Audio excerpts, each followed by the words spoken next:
Yeehaw. Hi, guys. We're off. Yeehaw.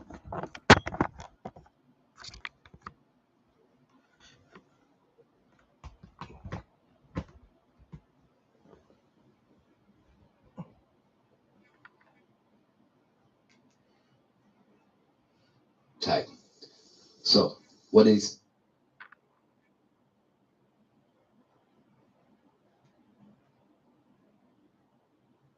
Oh, no, I didn't mean to press that button.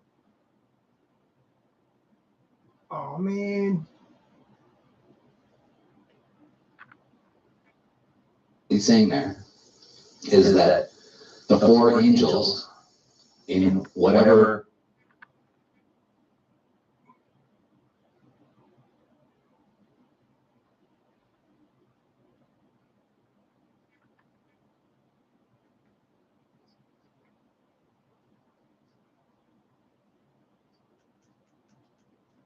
Oh, man. it was, this piece that I'm reading to you was released by the Bulletin of the School of Oriental and African Studies in the University of London in 1943. The transcriptions of the original text have been omitted. So Isaac de Beausopa, or Huguenot, author of one of the best books I've written on Manichaeism, the history, the critique of Manichae and Manichaeism, Amsterdam 1734 to 1739, was the one to make the only sound suggestions on the sources used by Mani for the compilation of his Book of the Giants, the Book of Enoch, and then I can't read Greek, but which Kenan, a great grandson of... Diane, I figured you work out I always go late when Mike from Around the World's on, so that's why I didn't tell you. discovered lying in a field. The latter work has been identified by Alfaric with a book whose contents are briefly indicated in the Decretum Galasianum. G'day, Phil. Good to see you. So, this is called Liber de Yogia, the Book of the Ogres, the Book of the Giants, and the Book of Ogia. The Book of Enoch, which is composed in the Hebrew language in the 2nd century, only an Ethiopic version, a few Greek fragments, and some excerpts made by the Byzantine chronographer Georgius Syncellus survive. Mani, who could hardly read the Hebrew, must have used an Aramaic edition. Okay, so this is all the history of how they wrote the book, how they gathered these texts. So we won't go into that too far. It's pretty boring, but I'm going to try and cut to the actual text itself. So remember that we're talking about the story of the fallen angels and their giant sons. So this is part of the story. Okay, so I'm just going to cut in with, the problem is that this piece is not completely finished as much as the Book of Enoch is finished, so we'll put it all together at the end. So, the Book of Enoch did not square with Mani's convictions that no evil could come from good. Therefore, he had transformed them into demons, namely those demons that when the world was being constructed had been imprisoned in the skies under the supervision of the Rex Honoris, or the King of Honor. They rebelled and were recaptured, but 200 of them escaped to the earth. Mani also used the term Ephiropot, preserved in Coptic.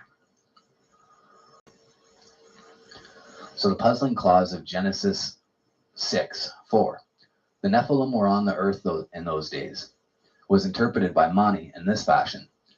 When the egregori descended, the animals, or proto-animals, were already in existence.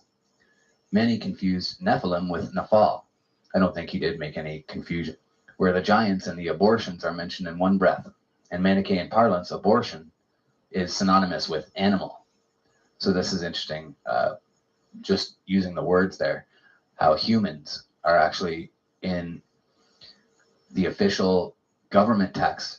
If you look up human or person, it comes up as animal or beast of the field.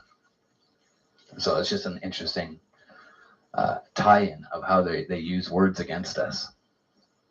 We're going to carry on. There's another portion here that I'm going to get into about the name of God again, and how that was actually used and what really happened there. So what I know so far is that Samyaza knew the name of God,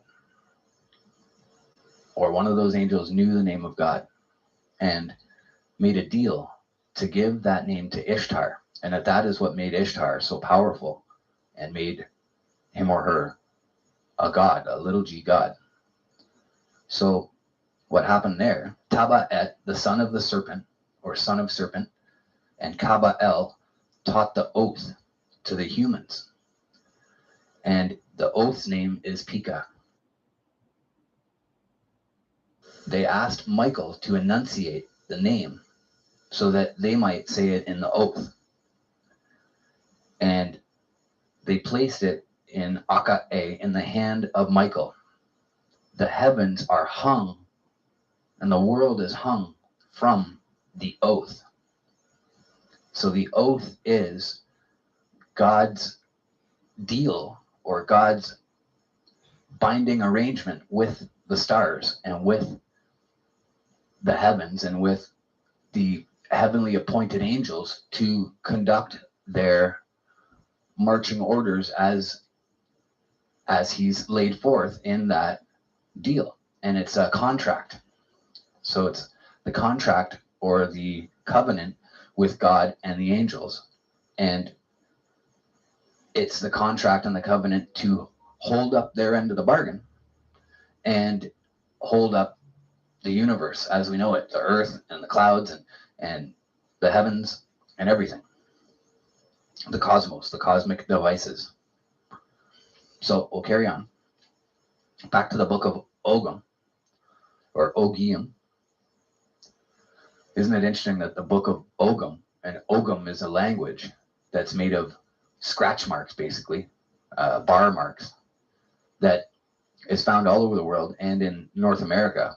It's almost as if the giants were on the run and made a run to North America for a while before they were all killed off or captured. And you see that what happened when we talked about earlier that God told the angels to bind, he told Gabriel and Michael and Uriel to bind the bad angels, the fallen angels, and he told them to give a sword or weapons to the giants and cause them to have civil war and kill each other. And so that's what this book is about. There's more.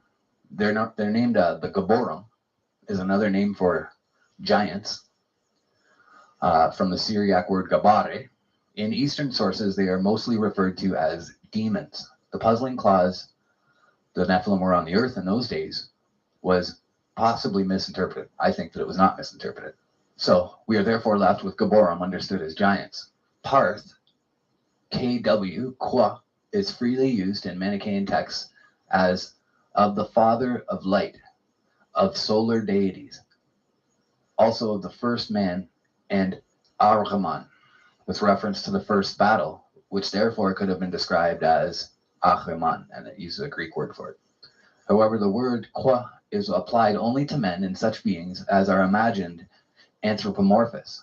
Where one would translate it as monster, the Iranian equivalent is Mazan. Thus, the Kafalia, whose breathing operations are responsible for ebb and flow, is called Mitzin-i-Rigi in Middle Persian. Accordingly, the related words Mazan, Mazanig, Sogd, Mitzni, and others should be rendered as monster or gigantic, monstrous. The Egregori and their giant progeny are fought and vanquished by 4 archangels, Raphael, Michael, Gabriel, and Israel, Enoch, 10-1, or Uriel, or Phanuel. In the Book of the Giants, they are called the 4 angels. They are frequently invoked by name in Manichaean prayers. There were no details about individual feats of the giants in the Book of Enoch. Mani filled the gap with the help of the above-mentioned Liber de Ogia Nomine Gigante. So the book of the ogres named giants. This Ogias has been identified with Og of Bashan, who, according to late sources, lived 5,000 years and managed to survive the deluge thanks to his giant size. But possibly stories that primarily appertained to Ogias were transferred to the better-known Og, owing to the resemblance of their names. The name of Ogias is Y in the Manichaean fragments, and this spelling is presumably more correct than that of Ogias. Og indubitably would appear as Wug, since Mani took Y from an Aramaic text. The ending of Ogius cannot be regarded as a Greek addition. Ogius fought with a Draco, and so did Oya. His enemy was the Leviathan. Oya and his brother Ahya were the sons of Shamas, the chief of the egregori in the book of Enoch. So Shem or Shem, different translations of Shamas, and also we know we know what character that is. In the Persian edition of the Kawan, Ohia and Aya are translated as Sam and Nariman, but the original names are kept in one passage. The translator did well to choose Sam Kersasp, both with regard to longevity. Sam is one of the immortals, and to his fight with the dragon, Sam is a famous dragon killer. In the Sogdian fragments, the name of Sam is spelt differently. This name may have been invented to keep the names of the brothers resembling each other. Nariman was evidently not known as Sogdiana as a brother of Sam. According to the Book of the Giants, the preoccupation of Sam Sham was his quarrel with the giant Mahawe, the son of Virog-Dod, who was one of the 20ers of the egregori. The Book of the Giants was published in not less than 6 or 7 languages. From the original Syriac, the Greek and Middle Persian versions were made. The Sogdian edition was probably derived from the Middle Persian, the Uyghur from the Sogdian. There is no trace of a Parthian text. The book may have existed in Coptic. Fragments of the Kawan, Middle Persian. So remember, we're telling the story of Og and of the giants. A hard arrow bow, he that Sam said, blessed be, had he seen this, he would not have died. Then Shamazad said to Sam, his son, all that Mahawe has done is spoilt. Thereupon he said, son, and Sam, we are left here until forever and ever, like those that are in the fiery hell, as my father Birogdad was. Then Shamazad says, it is true what he says. He says one of thousands for one of thousands. Sam thereupon began, and Mahawai too, in many places, until to that place he might escape, and something Birogdad.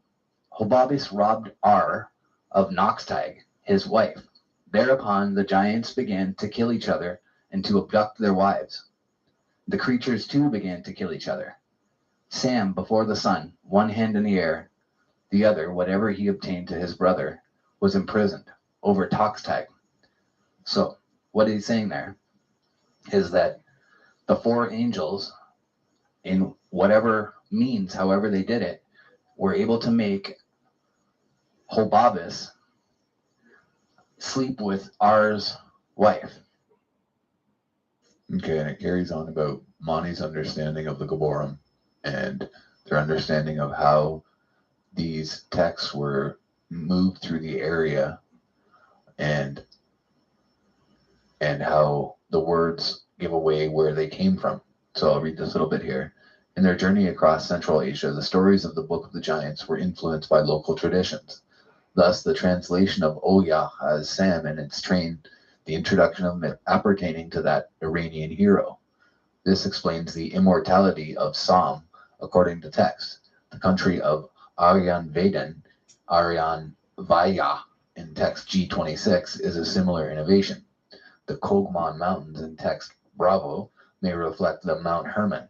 The progeny of the fallen angels was confined in 36 towns, text Sogdian. Owing to the introduction of the Mount Sumeru, this number was changed in Sogdiana to 32, text G22. The heaven of Indra is situated before the 4 peaks of the Meru and consists of 32 cities of Devas or Devas. The Atal Handbook of Chinese Buddhism, page 148. Triastrimsat, fragments of the Kawan, a Middle Persian. 15 fragments of a book throughout small pieces from the center of the pages. It has proved impossible so far to re-establish the original order of the pages on purely technical grounds, the size of the fragments, the appearance of the margins, etc. I at first assumed the following sequence. Being unable to estimate the cogency of these technical reasons now, because of the absence of any photographic material, I have decided to change the order of the first 6 fragments in the following way. And then he changes the order. Unfortunately, we do not know in what order Mani had told the story of the giants. The task of finding the original order is made still more difficult by the fact that besides the Kawan book contained one or more treatises, namely parables referring to the hearers, and possibly a discourse on the 5 elements. And the only fragments that undoubtedly belong to the Koan, while the position of the fragments is particularly doubtful, it must be borne in mind that whole folios may be missing between apparently successive pages. Fragment C. Hard arrow bow he that Sam said, blessed, had he seen he would not have died. Then Shamsite said to Sam his son, all that Matawai has done is spoiled. And thereupon he said to me, we are stuck here, and that are in the fiery hell as my father Barogdad was. Shahamazad said, it is true what he says. He says 1 of thousands for 1 of thousands. And Sam thereupon began, Mahawai too in many places, until to that place he might escape. And Barogdad, Hobablis rogged Ar of Nakstag his wife. Thereupon the giants began to kill each other and to abduct their wives. The creatures too began to kill each other. And Sam before the sun, one hand in the air, the other pointed towards the ground perhaps, whatever he obtained to his brother, again imprisoned, over Toxtag to the angels from heaven. Toxtag threw or was thrown into the water.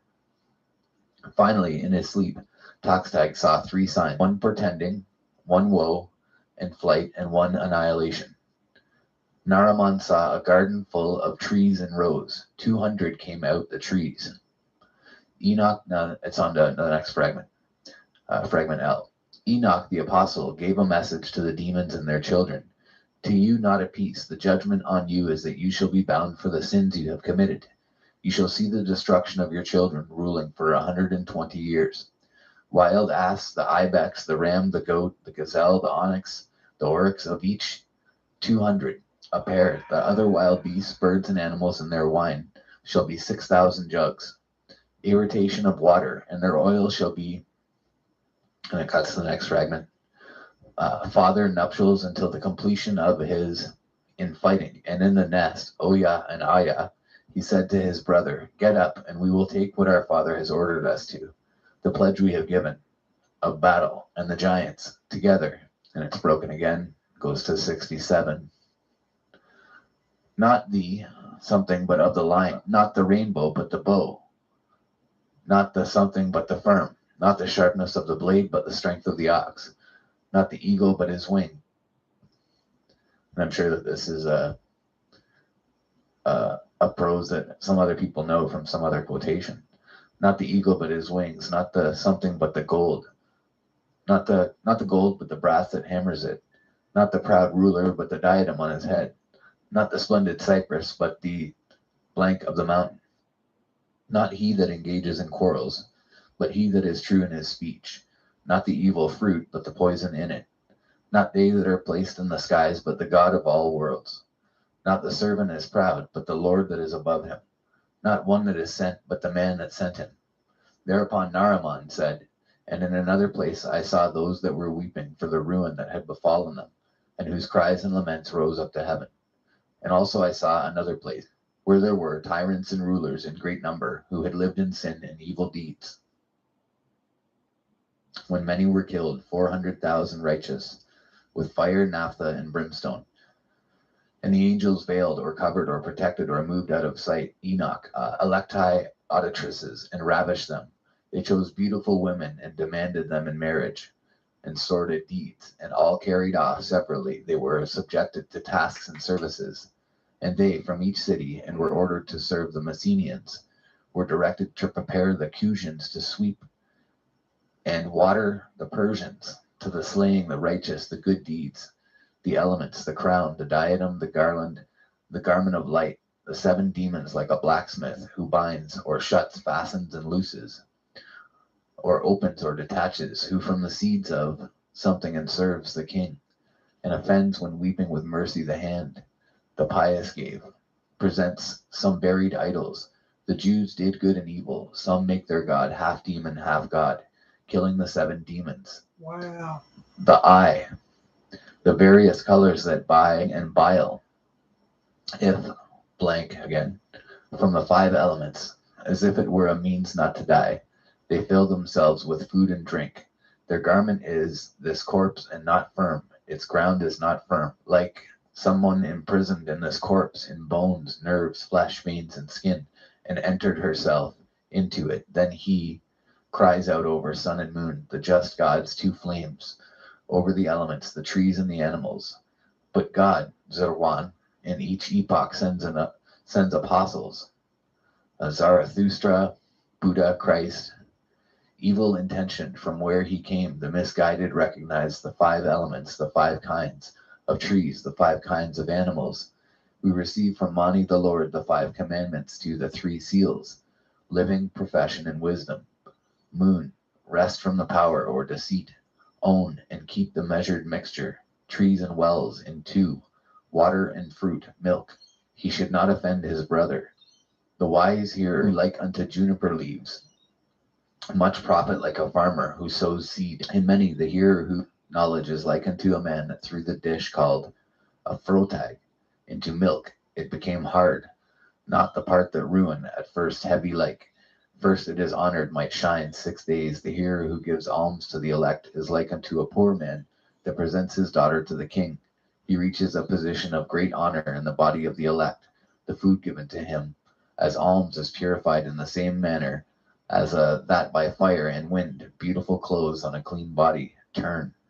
Witness fruit, 200. Tree like firewood, like a grain, radiance. The hearer in the world and the alms within the church are like unto a ship on the sea. The towing line is in the hand of the tower on shore. The sail is on board the ship. The sea is the world. The ship is the alms. The tower is the question mark. The towing line question mark is the wisdom. 214. The hearer is like unto the branch of a fruitless tree, fruitless, and the hearer's fruit that pious deeds. The elect, the hearer, and Vaman are like unto three brothers to whom some possessions were left by their father, a piece of land and seed. They became partners, they reap, and the hearer like an image of the king, and it's broken again, fragment D, an image of the king cast of gold, the king gave presents. The hearer that copies a book is like unto a sick man that gave his to a man. The hearer that gives his daughter to the church is like a pledge who the father gave his son to learn to father pledge. Here again, the hearer is like stumble is purified to. The soul from the church is like unto the wife of the soldier, or Roman who infantrist one shoe.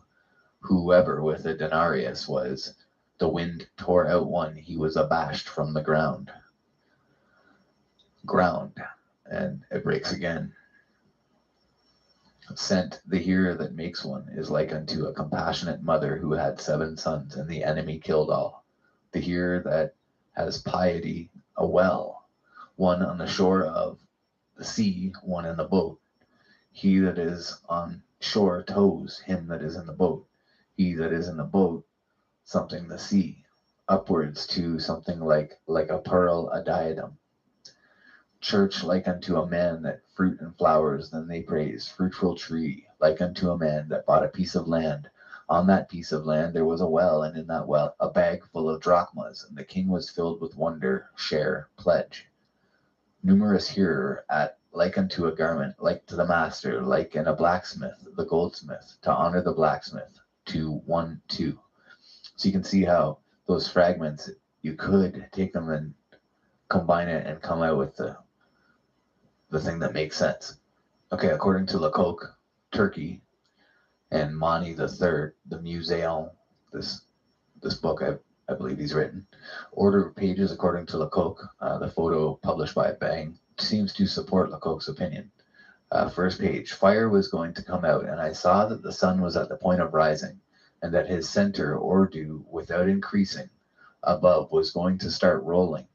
Then came a voice from the air above, calling me. It spoke thus: O son of Virogdad, your affairs are lamentable. More than this you shall not see. Do not die now prematurely, but turn quickly back from here. And again, besides this voice, I heard the voice of Enoch, the apostle, from the south, without, however, seeing him at all. Speaking my name very lovingly, he called, and downwards from then. Second page. For the closed door of the sun will open. The sun's light and heat will descend and set your wings alight. You will burn and die, said he. Having heard these words, I beat my wings and quickly flew down from the air. I looked back. Dawn had, with the light of the sun, it had come to rise over the Kogmon mountains. And again a voice came from above, bringing the command of Enoch the apostle. It said, I call you, Verogdad. I know his direction. You, and it breaks up, you, now quickly, people also. And then a small scrap from the center of the page. The order of the page is uncertain. I shall see thereupon. Now Sham the giant was very angry and laid hands on Mahawai the giant, with the intention, I shall slay and kill you. Then the other giants said, or were told, do not be afraid, for Sham the giant will want to kill you, but I shall not let him. I myself shall damage. Thereupon Mahawai the giant was satisfied. Outside and left, read the dream we have seen. Thereupon Enoch thus, and the trees that came out, those are the Egregori, and the giants that came out of the women, and over and pulled out over. When they saw the apostle, before the apostle, those demons that were timid were very, very glad at seeing the apostle. All of them assembled before him. Also of those that were tyrants and criminals, they were worried and much afraid. Then, thereupon, those powerful demons spoke thus to the pious apostle. By us any further sin will not be committed, my lord. Why have you imposed such a weighty injunction? And we can see that this lines up with the Book of Enoch and other texts. 6 fragmentary columns from the middle of the page. Poverty, those who harass the happiness of the righteous, on that account they shall fall into eternal ruin and distress, into that fire, the mother of all conflagrations and the foundation of all ruined tyrants. And when these sinful misbegotten sons of ruin in those crevices, and you have not been better, in error you thought you would this false power eternally have, you all this iniquity, you that call to us with the voice of falsehood, neither did we reveal ourselves on your account so that you could see us, nor thus ourselves through the praise and greatness that to us was given to you. But sinners is visible, where out of this fire your soul will be prepared for the transfer to eternal ruin. And as for you, sinful misbegotten sons of the wrathful self, confounders of the true words of that Holy One, disturbers of the actions of good deed, aggressors upon piety, somethingers of the living, who there, it breaks up again, column E, and on brilliant wings they shall fly and soar further outside and above that fire, and shall gaze into its depth and height. And those righteous that will stand around it outside and above, they themselves shall have power over that great fire and over everything in it, and something blaze and souls that they are purer and stronger than the great fire of ruin that sets the world ablaze. They shall stand around it, outside and above, and splendor shall shine over them. Further outside and above it they shall fly after those souls that may try to escape from the fire, and then they throw those souls back into the fire. The 4 angels with the 200 demons, they took and imprisoned all the helpers that were in the heavens, and the angels themselves descended from the heaven to the earth. And when the 200 demons saw those angels, they were much afraid and worried. They assumed the shape of men and hid themselves. Thereupon the angels forcibly removed the men from the demons, laid them aside, and put watchers over them.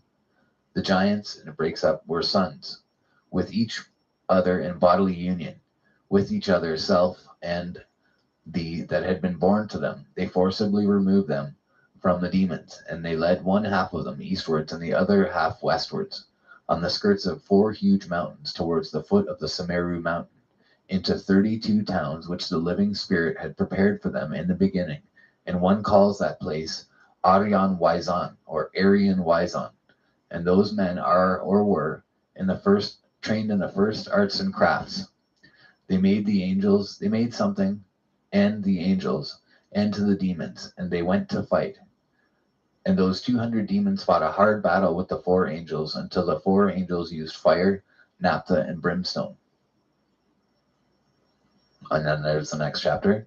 And what they had seen in the heaven among the gods, and also what they had seen in hell, their native land, and furthermore, what they had seen on earth. All that they began to teach Hendiadys to the men. Shamazad, the 2 sons, were born by.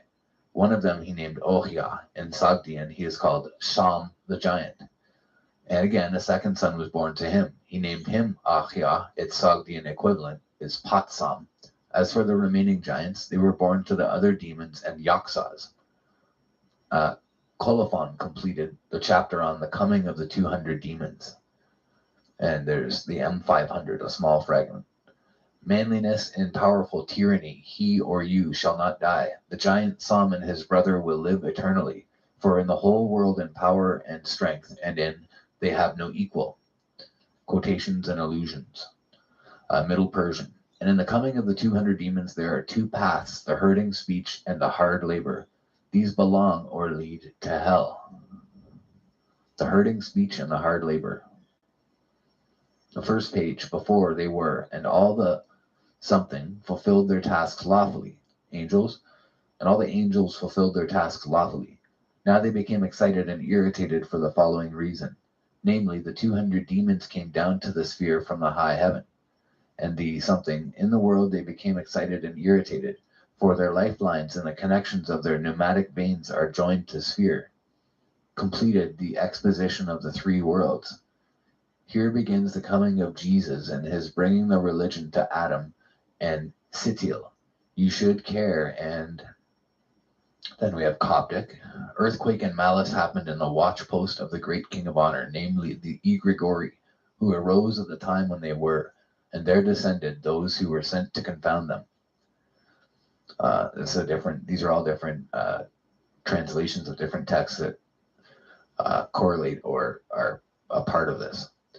Now attend and behold how the great king of honor, who is Evoya, is in the third heaven. He is with the wrath and a rebellion, when malice and wrath arose in his camp, namely the Egregori of heaven, who in his watch district rebelled and descended to the earth. They did all deeds of malice. They revealed the arts in the world and the mysteries of heaven to the men. Rebellion and ruin came about on the earth. Then, and Parthian, fragment of a treatise entitled Reding Wefers, commentary on Mani's opus, Ardahang, and the story about the great fire, like unto the way in which the fire, with powerful wrath, swallows this world and enjoys it, like unto the way in which this fire that is in the body swallows the exterior fire that is in fruit and food and enjoys it. Again, like unto the story in which two brothers who found a treasure and a pursuer lacerated each other, and they died, like unto the fight in which Oya and Raphael lacerated each other, and they vanished, like unto the story in which a lion cub, a calf in a wood or on a meadow, and a fox lacerated each other, and they vanished or died. Thus the great fire swallows both of the fires. Then another copy of this text is Arabic from Middle Persian, Al-Ghadhanfar, and Sakau's edition of Biruni's The Book of the Giants by Mani of Babylon is filled with stories about these antediluvian giants, amongst whom Som and Nariman. On account of the malice and rebellion that had arisen in the watchpost of the great king of honor, namely the Egregori, from whom the heavens had descended to the earth, on their account the four angels received their orders. They bound the Egregori with eternal fetters in the prison of the dark. Their sons were destroyed upon the earth. Coptic again, Manic Psalm book. The righteous who were burnt in the fire they endured. This multitude that were wiped out, 4,000. Enoch also, the sage, the transgressors being evil, 400,000 righteous, the years of Enoch. Before the Egregori rebelled and descended from heaven, a prison had been built for them in the depths of the earth beneath the mountains.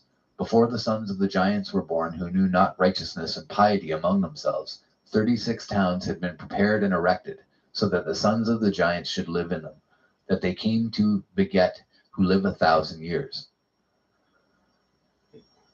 Mirror image, this is order of pages unknown, Parthian. Mirror image distributed the men, and Enoch was veiled and moved out of sight. They took afterwards with donkey goads slaves and waterless trees, then and imprisoned the demons, and of them 7 and 12, 3,280, the beginning of King Vistasp. In the palace he flamed forth, or in the brilliant palace, and at night. Then to the broken gate, the men, the physicians, the merchants, the farmers at sea, the armored, he came out. The appendix in Parthian. From the end of a hymn. A peaceful sovereign was King Vistasp. In Aryan, Wizon, Wachman and Zarel, the sovereign's queen. Kudos received the faith, the prince they have secured a place in the heavenly hall, and quietude for ever and ever. So it's just saying, it's just a hymn saying that he was a peaceful sovereign and that they received their place in heaven and hell and who they were. But you notice that it's Aryan and Aryan. Now again in Sogdian, that was Parthian, and now again in Sogdian, small fragment, order of pages uncertain, because the house of the gods, eternal joy and good. For so it is said at that time that Yima was in the world, and at the time of the new moon, the blessed denizens of the world all assembled. They offered 5 garlands in homage, and Yima accepted those garlands, and those that and great kingship was his, and on them and acclamations, and from that pious he placed the garlands on his head, the denizens of the world. You see that the translations are extremely rough. Summary of the Book of the Giants.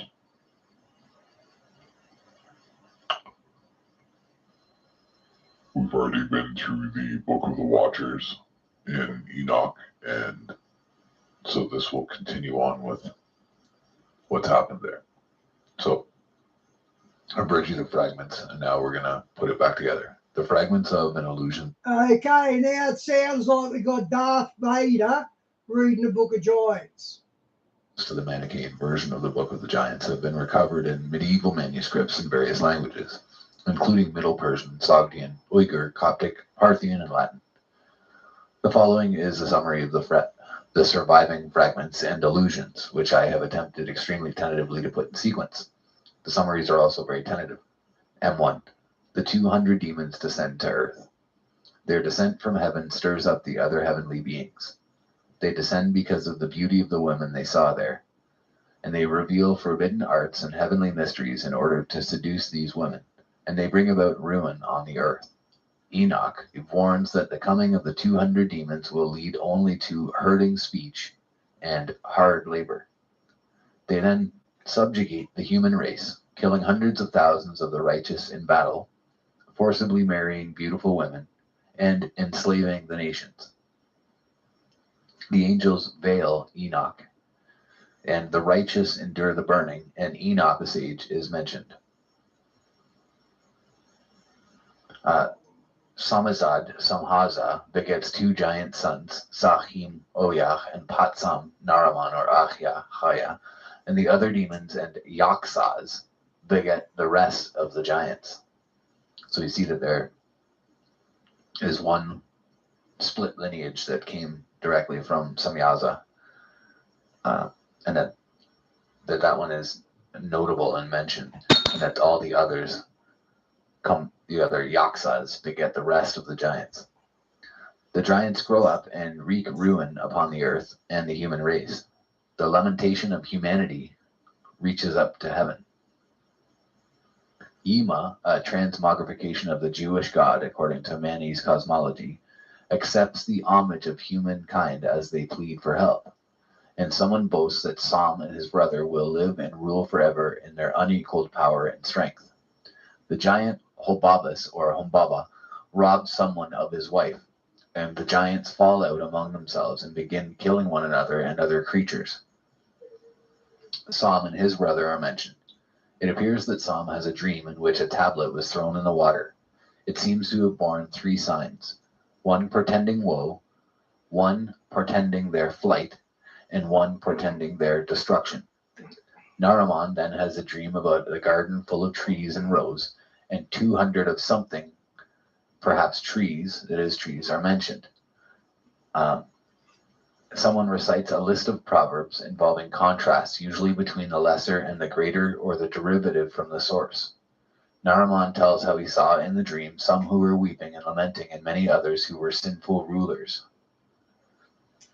The giant Mahawe, son of Birogdad, Barakel, of 1 Enoch 6:7, hears a cautioning voice as he flies along at sunrise, and he is guided to safety by Enoch the apostle and the heavenly voice, which warn him to descend before the sun sets his wings on fire, shades of Icarus. He lands, and the voice leads him to Enoch. And fragment M15. Enoch interprets this dream, indicating that the trees represented the egregori, the watchers, and also mentioning the giants who were born of women. something the trees are pulled out of. In M16, someone reports that someone ordered him not to run away, but to bring the message written on 2 stone tablets, showing it first to Nariman. He has brought them in order to share the contents of one tablet pertaining to the demons with the giants. Samazad tells him to read the writing by Enoch. Wow. Enoch that's the interesting. apostle gives a message of judgment to the demons and their children, Guys, I think this is fascinating stuff. telling them that they will have no peace and that they will see the destruction of their children. He refers to the giants ruling for 120 years, and then he predicts either an era of earthly fecundity, presumably after the flood, or else the flood itself. And he's predicting the flood itself. Psalm exhorts the other giants to cheer up and eat, but they are too sorrowful to eat and instead fall asleep. Mahoe goes to Atan Bush, otherwise known as Utnapishtim, either another giant or another name for Enoch, and tells him all. When Mahoe returns, Psalm has a dream in which he ascends to heaven. He sees the water of the earth consumed with heat, and a demon comes out of the water. Some beings, the protecting spirits, are invisible, but he sees the heavenly rulers. Then M19, Samazad, and Mahoe have a conversation. So remember that Samazad is Samyaza. Mahoe mentions his father, Verogdad. There are obscure references to weapons and a blessing on someone who saw something and escaped death, or would have escaped death. Sam and Mahoe search for something. Someone gives satisfactory assurance to Mahoe that he will be protected from Sam, but nevertheless Sam and Mahoe fall out and begin to fight. The wicked demons are glad to see the apostle Enoch and assemble timidly before him. Apparently they promise to reform their ways and they ask for mercy. The wicked demons are glad to see the apostle Enoch and assemble timidly before him. Enoch warns the demons that they will be taken from a fire to face eternal damnation, despite their belief that they would never lose their misused power. He also addresses their sinful, misbegotten sons, the giants, and describes how the righteous will fly over the fire of damnation and gloat over the souls inside it. And guard that they stay in there, I would add. M23, they, presumably the demons, take some heavenly helpers hostage. As a result, the angels descend from heaven, terrifying the 200 demons, who take human form and hide among human beings. The angels separate out the human beings and set a watch over them. They seize the giants from the demons and lead them, the children of the giants, to safety in 32 distant towns prepared for them by the living spirit at Aryan Weezin, the traditional homeland of the Indo-Iranians, in the vicinity of the sacred Mount Sumeru and other mountains. These people originated the arts and crafts. The 200 demons fight a massive and fiery battle with the 4 angels. M24, Atan Bush does battle, accompanied by watchers and giants, and 3 of the giants are killed. An angel and others are also killed. Oyach and Ayach resolve to keep their promise to do battle, and they boast of their prowess. 4 angels, by divine command, bind the Igregori with everlasting chains in a dark prison, and annihilate their children. Even before the rebellion of the Igregori, this prison had been built for them under the mountains. In addition, 36 towns had been prepared for the habitation of the wicked and long-lived sons of the giants before they were even born. Oyah, or Aya, the primordial monster Leviathan, and the archangel Raphael engage in a great battle, and they vanished, according to one tradition. Oyah survived the flood and fought this battle after it. 3,280 years passed between the time of Enoch and the time of King Vishtasp, who ruled at the time of the prophet Zoroaster, who, along with Buddha and Christ, was an apostle who came before the final apostle Mani. There's a couple interesting things I wanted to mention there. That when they talked about they're taken from the fire, righteous endure the burning, and Enoch the sage is mentioned. Now that ties into what we've been talking about recently, and some things that I saw that, again, that Zen Garcia was talking about and his amazing stuff that he's tied up. And what he was talking about there is that the righteous actually, in between this period and Bye bye, YouTube. and Christ coming back to earth, or coming to earth for the first time, the first appearance of the Savior, that the righteous had to endure that time period in hell because they had no savior to come down and take them from Sheol, and that is what happens in the Chronicles of Longinus. And so go and check out that work. I've posted it. It's part of this playlist. It's been part of the playlist that this will be part of. So you can see it there, or go to Zen's work at Endeavor Freedom and check out the Chronicles of Longinus or Longinus and the Thracian Chronicles. And you'll see what I'm talking about there. And after that, the other thing I wanted to notice is that for some reason this person believes that the final apostle was Mani or Mani. An effort to nuance this version is given after the summary. So A1, the angelic watchers beget the Nephilim and the giants, perhaps the same creatures, but perhaps not, through miscegenation with mortal women. These rapacious monsters inflict bloodshed and injustice upon the earth and destruction upon the sea, animals, plants, cattle, and humanity. All this is reported to Enoch, the scribe of interpretation. Enoch addresses God, praising him for his glory, knowledge, strength, and creative acts. A number of giants, including Hobabus and Humbaba, Mahoe, and perhaps the watcher Barak El, have a conversation in which they discuss killing, perhaps of human beings. Following hints from the Manichaean version and the Midrash of Samyaza, perhaps we should reconstruct here an episode in which the giants have a first pair of dreams predicting the Great Flood. If so, the first dream seems to involve the effacing of a writing tablet by submerging it in water. Stuckenbrook also suggests that a fragment which refers to 3 shoots in a garden belongs to the second parable. The first dream may have told of an angel doing the effacing as a symbol of the destruction wrought by the flood. The second may have told of an angel descending and cutting down all but 3 shoots, representing the sons of Noah in the garden.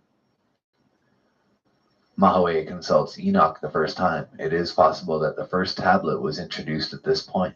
These episodes are entirely lost, but their existence is deduced by later references in the fragments. The giants Oya and Mahoe have a conversation in which Mahoe tells Oya something he heard while in the presence of Mahoe's father, the watcher Barakel. Oya responds that he too has heard of 4 marvels, and he starts to make a comparison which pertains to a woman giving birth. There is a conversation among the giants in which one of them admits that, despite his own might, he has been unable to prevail in war against some heavenly beings, presumably the archangels. Oya mentions an oppressive dream which has disturbed him, and someone tells the giant Gilgamesh to recount his dream as well. Oya says something to his brother Haya about the watcher Azazel, the watchers, and the giants. In another fragment that may continue this speech, one of the giants resigns himself that there is no escape and that he and the others must die for their misdeeds. He refers to a vision that hinders him from sleeping. Someone enters the assembly of the giants. Perhaps a conversation continues in which the giants anticipate with dread their coming destruction in the flood for their sins, in which they will be stripped of their form and reduced to being evil spirits. The watchers tell the giants that they themselves are imprisoned and perhaps that the giants are being defeated. Mahoe and the 2 tablets are mentioned. The second tablet is now read. It is a letter from Enoch to the watcher Samyaza and his companions, and they are rebuked for their and their sons, the giants' corrupt acts, which have come to the attention of the archangel Raphael. They are warned of imminent destruction and ordered to release their hostages and to pray. Nevertheless, Oya informs the giants of a message from Gilgamesh and Hobabus, which involves the cursing of the princes and which cheers the giants up. The 2 giants Oya and Haya have dreams. Haya describes his in the assembly of the giants.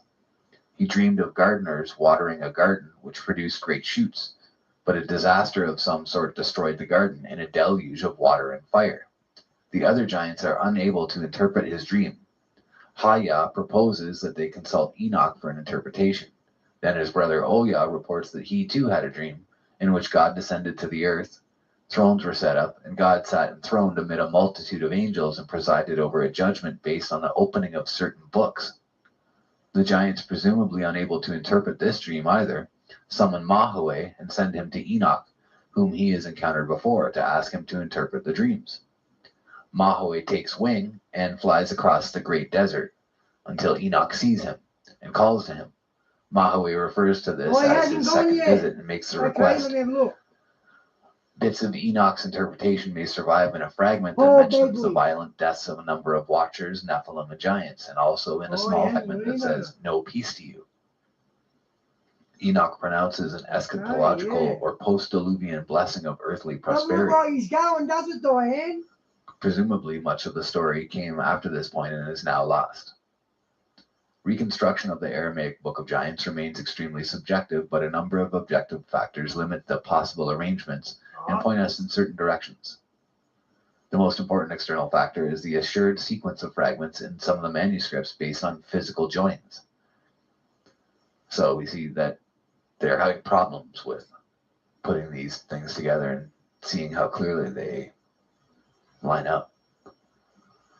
A third factor is the internal evidence of the fragments themselves. Stuckenbrook, building on Garcia Martinez's comments, allows for passages that pertain to the early part of the Watchers Giants narrative when the Giants are free agents after they, or better the Watchers, have been imprisoned. He also points to the reference to 2 tablets in A10, with the second tablet being read later than the first, and to Mahaway's second visit to Enoch in A13. In both cases, earlier lost portions of the narrative are hinted at. The biggest difference between Stuckenbrook's sequencing and those of some other commentators is that he reconstructs 2 pairs of 2 dreams. Bayer, Reeves, and Garcia Martinez group the fragments pertaining to dreams into one episode. Cook, however, does reconstruct multiple dream episodes, although not in precisely the same order as Stuckenbrook, and Puek accepts the necessity of an earlier pair of dreams, although he does not accept that the material assigned to the second dream by Stuckenbrook in A5 belongs there. He puts it correctly, in my view, in the first dream. So we see that they really are fighting over how these reconstructions go together. And we see that the founder of the Manichaean religion was the Apostle Mani in 216 to 76 CE, who was raised in southern Mesopotamia in a Jewish Christian Baptist sect called the Elkazites. From age 12 on, Mani began to have visions. Eventually, his visionary experiences led to his being expelled from the sect, and he then founded his own religion, sending out missions to Iran, India, Syria, and Egypt. Late in his life, he fell out of royal favor and was sent to prison, where he died. He wrote detailed scriptures so that his doctrines would be preserved forever, even going so far as to invent a new script to write them in. But over time, nearly all of these scriptures have been lost. This makes it very difficult to reconstruct his original theology. We know that he drew on otherworld religions to interpret himself as the culminating revelatory intermediary for Christianity, Zoroastrianism, and Buddhism. We also know that the Manichaean religion taught an extremely complicated system, Gnostic dualism, centered around a cosmological myth about the war between the originally pristine realms of light and darkness. The physical universe was created as a trick to liberate the captive sparks of light in living beings from the realm of darkness. There were 2 classes of practicing Manichaeans: the elect, who lived ascetic monastic lifestyles of celibacy, vegetarianism, etc., and the hearers, who supported the elect financially and otherwise in the hope of being reincarnated themselves as elect in due course. Although most of Mani's scriptures are themselves lost, lists of the titles of these documents survive in works by both friendly and hostile writers who wrote in Coptic, Greek, Arabic, and even Chinese. Allowing for minor corruptions, all the lists mention the same 7 works, usually in more or less the same order. These are the Gospel, the Treasure of Life, the Pragmatia, the Treatise, the Book of Mysteries, the Book of Giants, the Epistles, and the Psalms. For our immediate purposes, the only one of interest is the Book of Giants, a work apparently composed in Syriac, an Eastern dialect of Aramaic, and the book was entirely lost until the 20th century, but scant references to it survived in Latin, Greek, and Arabic, indicating that it involved battles of the ancient giants. Then, about a century ago, many highly fragmentary Manichaean works written in Central Asian languages were recovered archaeologically at Turfan in China, and much of the find remains unpublished even at present. Should we read that again? Then, about 100 years ago, Many fragmentary Manichaean works written in Central Asian languages were recovered at Turfan in China, and much of the find remains unpublished. Among the published fragments are many badly eroded manuscripts of the Book of Giants in various languages. So we see again that they have found this very clearly. They probably have a very clear, good book of it, and we are not given that translation. The Manichaean versions adapted the story of the giants to fit Iranian mythology. Schiavo discusses these adaptations at length, and three of the most striking adjustments have to do with the names of the major characters. Sam or Sam is the name of the immortal dragon slayer in later Iranian epic. His name is given to the giant Ohia, and Ohia's brother Hahia is given the name Naraman, who in Iranian epic is a figure closely connected to Sam, either identified with him or presented as one of his close relatives. The name of the father of the giant Mahoe, the demon Varogdad, means given by lightning in Persian, a loose translation of Barak El, which is Hebrew for lightning of God. The watcher Barak El seems to be the father of Mahoe in the Aramaic version of the Book of Giants. Between Mani's Book of Giants and the stories of the giants related in the Enoch literature and in Jubilees, these were already good indicators of Mani's use of earlier Jewish traditions, a use confirmed by the discovery of the Dead Sea Scrolls in 1947. These consisted of many hundreds of parchment and papyrus manuscripts in Hebrew and Aramaic, with a few also in Greek, most of which had rotted away into tens of thousands of fragments. Fragments survived as some of the Enoch books in Aramaic, and also the Book of Jubilees in Hebrew. J.T. Millick has also discovered roughly 6 to 10 extremely poorly preserved manuscripts of an Aramaic Book of Giants, apparently the document used by Mani as the basis for his scriptural work. These manuscripts give no indication of being sectarian compositions. Their paleographic dates roughly across the 1st century BCE, so presumably the book was composed before this, although how long before remains open to question. The kernel of the same story appears in the Bible in Genesis 6:1-4, but as with the Book of the Watchers, it remains debatable whether the traditions about the Watchers and Giants are creative expansions of the Genesis passage or independent transmissions of stories that have been summarized and truncated in Genesis. So, and then it talks about the Midrash of Samyaza, which Millick has published and translated in his edition of some of the Aramaic fragments of the Book of the Giants. And this work tells how at the time of the corrupt generation of the flood, the angels Samyaza and Azazel make a bet with God that if they were to descend from heaven to earth, they would be able to resist the lure of the evil inclination. But after descending, they promptly lose the bet. They notice the beauty of mortal women and cannot restrain themselves from becoming sexually involved with them. Soon they find themselves revealing heavenly secrets to their mortal wives. Samyaza begets sons named Heya and Aheya. The angel Metatron, another name for the deified Enoch in the Hekalat traditions, sends them a warning of the coming flood. Heya and Aheya each have a prognostic dream. In the first, an angel descends from heaven and scrapes an enormous stone tablet with writing on it, which was spread across the whole world until only 4 words remain. In the second, there is a garden full of trees and gems, but an angel descends and cuts down everything but one tree with 3 branches. Both dreams predict the coming of the flood and the destructions of all human beings, except Noah and his 3 sons. The giants are then killed in the flood, but are consoled by the fact that mortals will use their names in incantations, and thus their fame will never cease. Samyaza repents and suspends himself upside down between heaven and earth. Azazel refuses to repent and becomes a demon who entices men to corrupt deeds and who bears the sins of Israel on the Day of Atonement. Leviticus 16:7-10. The numerous and striking parallels with the Book of Giants are obvious. Although there is only one pair of dreams in the Midrash of Samyaza, Stuckenbrook argues that the original Book of Giants had 2 sets, and that this may well be true also of the Manichaean version. Moving now from history of transmission to background influences, we should note that the Aramaic Book of Giants draws on ancient Near Eastern myth rather. Anyways, it gets into the Epic of Gilgamesh and Enkidu.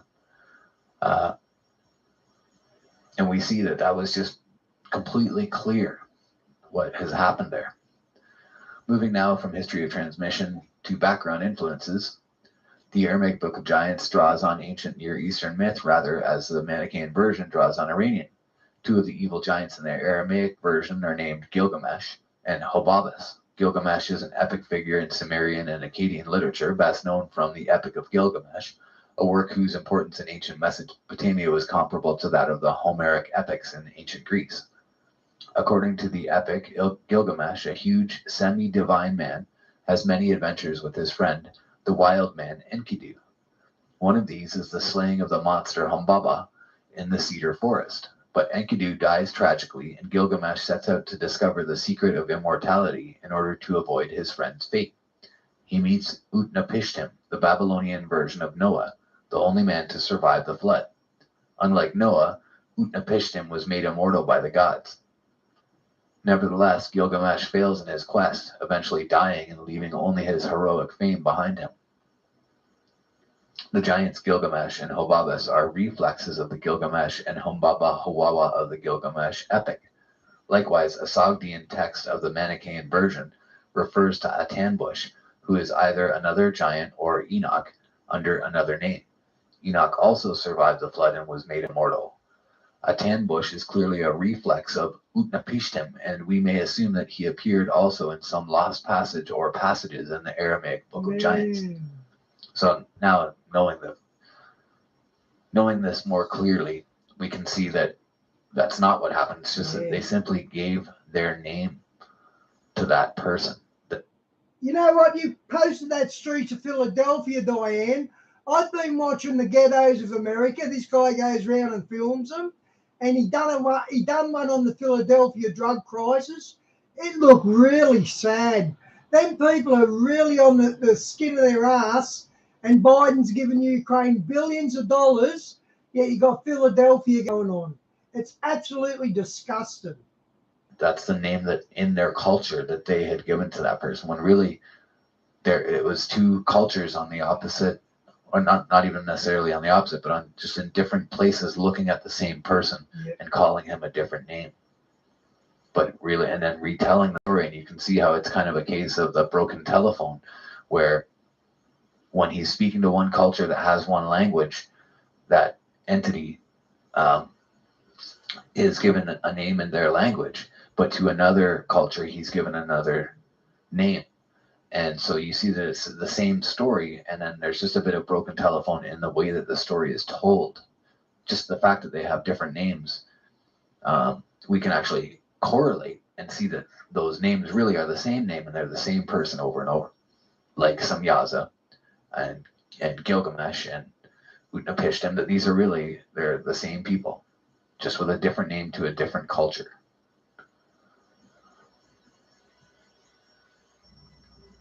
A hard arrow bow, he that Sam said, blessed be, had he seen this, he would not have died. Then Shamazad said to Sam, all that Mahaway has done is spoiled. Thereupon he said to so-and-so, we are until and that are in the fiery hell, as my father Verogdaz was. Shamazad said, it is true what he says one of thousands for one of thousands. Verogdad, Hobabes, robbed Ar of Noxtag his wife. Thereupon the giants began to kill each other and to abduct their wives. The creatures too began to kill each other. Sam before the sun, one hand in the air, the other towards the ground. Whatever he obtained to his brother imprisoned over Toxtag to the angels from heaven. Toxtag threw or was thrown into the water. Finally, in his sleep, Toxtag saw three signs, and pretending, one woe and fight, and one annihilation. Naraman saw a garden full of trees and rows. 200 came out. Diane, they'd probably promised them drugs. Not in the open, but if they went and spoke to them on the streets, I bet they promised them drugs if they go to the FEMA camp. The trees. So because it's so broken. It wouldn't be a public policy, but you bet they'd do that. No. We really lose the effect and the power of the parable. It makes one wonder if it's not been broken up somewhat on purpose. It's very difficult to piece this together properly. But when you do piece it together, we see an interesting story that continues on in the story of the Book of Enoch and the story that we've come to know here.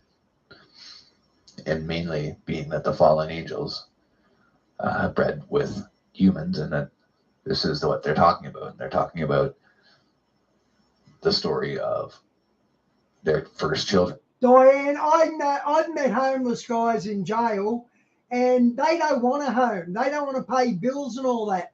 They just want to live on the streets and spend their money on drugs. And when I realized that, I was really shocked that people actually choose that lifestyle. And how they were killed. And so this is part of how the angels did that, was to have the egregore and have them go to war against each other by having this affair go on between the king and another giant's wife, and that drives them to war. And then he goes on with several parables. And what this is actually saying is that one of these giants, one of these men that was a giant or was part of that, actually had his own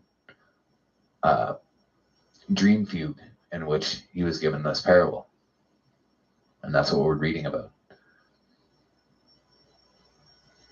So I think it's pretty interesting. Like this part, they took and imprisoned all the helpers that were in the heavens, and the angels themselves descended from the heaven to the earth. And when the 200 demons saw those angels, they were much afraid and worried. They assumed the shape of men and hid themselves. Thereupon the angels forcibly removed the men from the demons, laid them aside, and put watchers over them. Then it cuts up and it says, the giants. Then it cuts up and says, were sons with each other in bodily union. It breaks up again, with each other self something. And the something that had been born to them, they forcibly removed them from the demons. And they led one. Diane, we spoke about the cars before. The housing crisis in 2008, it's the same infrastructure setting up the car industry. It's about to really collapse. I'm pretty sure we already spoke about that. Half of them 20 eastwards, and the other half westwards, on the skirts of 4 huge mountains, towards the foot of the Sumeru mountain, into 32 towns, which the living spirit had prepared for them in the beginning. And one calls that place Aryan Wizon. And those men are trained or knowledgeable in the first arts and crafts. They made something, the angels, and to the demons they went to fight. And those 200 demons fought a hard battle with the 4 angels until the angels used fire and naphtha and brimstone. And that's where it breaks up again. Very interesting stuff there.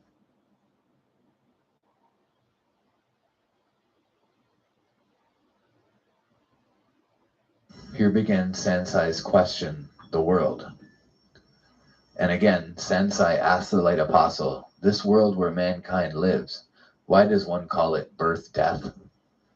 And what they had seen, and the answer carries on, and what they had seen in the heavens among the gods, and also what they had seen in hell, their native land, and furthermore what they had seen on earth, and all that they began to teach to the men. To Shamazad, to Sachmizad, 2 sons were born by.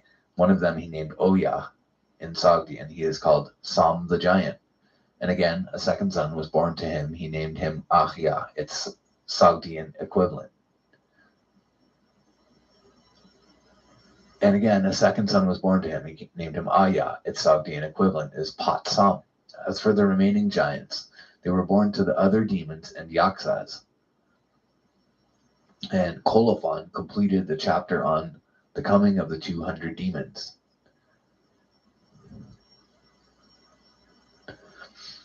And it carries on in Sogdian. Manliness and powerful tyranny, he or you shall not die. The giant Sam and his brother will live eternally, for in the whole world in power and strength. So it's like a hymn or a praise to the giant Sam, saying that he's all powerful and that he shall not die. They didn't believe he could die.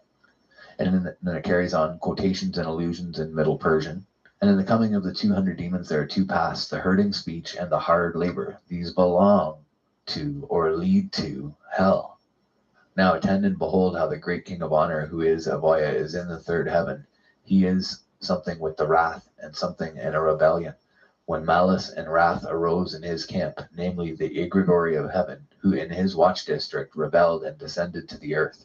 They did all deeds of malice. They revealed the arts in the world and the mysteries of heaven to the men. Rebellion and ruin then came about on the earth. That's in Coptic. Then in Parthian, a fragment of a treatise entitled Röting Weifers, Commentary on Mani's Opus, and the story about the great fire, like unto the way in which the fire with powerful wrath swallows this world and enjoys it, like unto the way in which this fire that is in the body swallows the exterior fire that is in fruit and food enjoys it. Again, like unto the story in which two brothers who found a treasure and a pursuer lacerated each other, and they died. Like unto the fight in which Oyah the Leviathan and Raphael lacerated each other, and they vanished. Like unto the story in which a lion cub, a calf in a wood or in a meadow, and a fox lacerated each other, and they vanished or died. Thus the great fire swallows, etc., both of the fires. That carries on from where it says, and again, Sensei asked the light apostle, this world where mankind lives, why does one call it birth, death? Samsara Chin Sheng Shu. So it's Chinese Sheng Su. So that's interesting that he's saying, Sensei asked the light apostle, why does one call it birth, death? And then that story is the one that should be connected next to it. And it goes like unto the story of the great fire that swallows this world and enjoys it, like unto the way in which this fire that is in the body swallows the exterior fire that is fruit and food and enjoys it. Again, like unto the story in which two brothers found a treasure and a pursuer lacerated each other and they died. So you see that that's the piece that should be connected there. And it's pretty simple to connect it. It wouldn't take too much really to put those together, but they're telling us that they can't put it together. So this is why I've taken some time to release this to you, is that I figured I may as well put it together a little more sensibly than the way that it's laid out to us, because it's laid out, again, extremely poorly. I was just listening to Zen Garcia again the other day and recently, and there was a really funny part that came up, and I notice this all the time as well. This funny part that came up where they were talking about Longinus and Longinus and the spear of destiny and Longinus, and how he was blinded in one eye, and how when he... I wonder what's behind that spear of destiny, guys. I wonder how true it is. I should do a video on it. Speared Jesus on the cross, that the blood and the water that shot out into his eye healed his blinded eye, his long blinded eye. And that when you check out the mainstream Wikipedia or the mainstream version of the story, they tell you, oh no, it somehow cleared up an infection that had long been bothering him. But that's not what had happened. He had a long disabled eye from war. So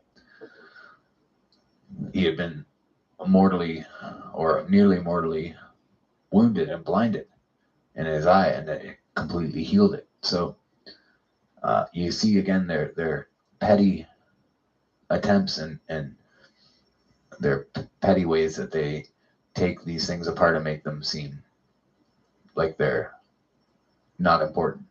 And again, like this one, you can see that it's an incredible story, but they have taken it and broken it. They've chopped it up into enough of a destructive manner that it's difficult to put it together properly again. So again, what it's saying that's interesting is that on Sumeru, in this in-between world, that they're, I guess it would be the lower parts of heaven, that there are these towns created, and 36 or 32 towns.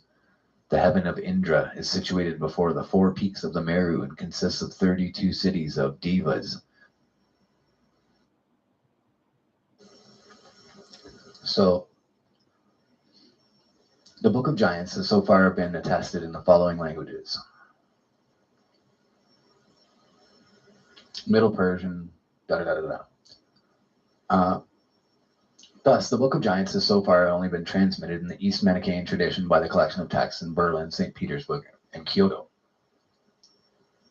Nothing is left of the original Aramaic text. Gee, I wonder why. But through the use of material from the Book of Giants and Coptic Manichaean writings, the work had also become known as the Manichaeans of Western countries. So again, what I'm getting to here, what's interesting is that the Book of Enoch was written by him at least 300 BC, or quite a distance back before the Christian era. So what we see that's interesting here is that God hid Enoch until the appointed time. And if this information had been out, And Enoch's got to be one of the witnesses. There's no way he's not. for the last 3,000 years or 2,000 years, and been part of the real public consciousness, if he'd been able to put these pieces together for all this time, humankind could have known for that entire time that these stories were real and could have gone back to God. And even after finding it, look how long it's taken for them to put it together and put it out, and we hear very little of it. This is a very well kept secret, a very well guarded secret. And then even the parts that they let out are only portions of the actual text, and they're missing major chunks that have to be filled in by us. And as you see, we've had to go to at least 20 different sources to get all this information. So carrying on about the giants and Satan himself. The Book of Giants tells the story of those demons who were chained up by the living spirit, assisted by his 7 sons in the 7 lower firmaments of the sky, and of whom 200 had been able to free themselves and return to earth. Here, the human race had already spread, and it was the period of the apostle Enoch. The demons, traditionally called guardians, subjugated humanity and established a tyrannical rule of terror. And with the daughters of mankind, they begot a race of giants. The extant fragments mention one of the leaders of the demons, Sachmizad, Middle Persian. And then you see SXMYZ, which is Samyaza, and Shmoizid. His sons, the giants, Sham, Sogd, Sham, Shem, and Nariman, another leader, who's under Virogdad, which is that king Virogdad. His son Mahaweh, and other names, they describe the fight among the demons, the killing of 400,000 just men, and the struggle of Shamash against the sea monster Leviathan, and the terrible nightmares announcing the punishment of the demons.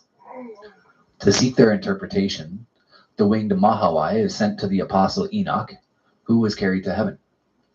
Finally, the 4 avenging angels, identified as Raphael, Michael, Gabriel, and Israel, or Uriel, were told to put an end to the evil doings of the demons and incarcerated them and their son, Hey, Tally, the I'm going to giants. see you.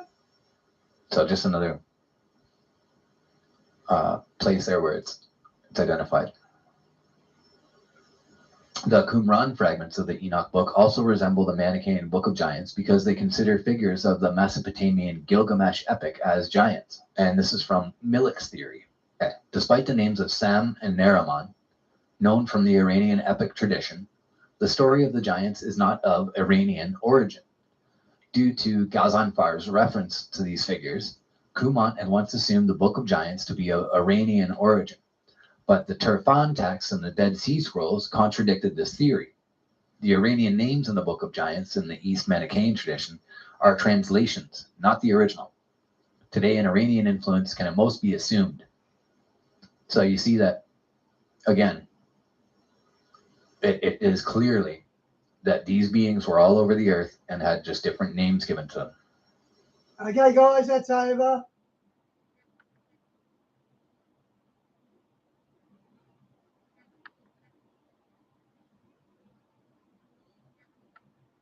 Yeah, he just finished, Talia. Sorry.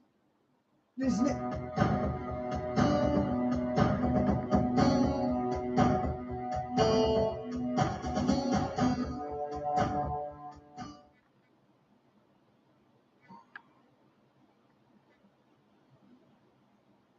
And I stood upon the sand of the sea and saw a beast rise up, rise up, rise up, rise up.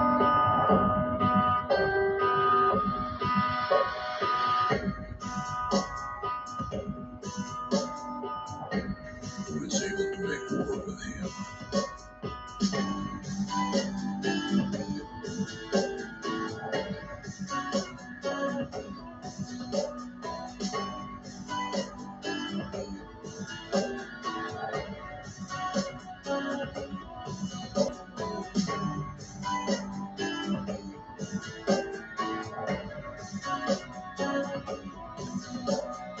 Good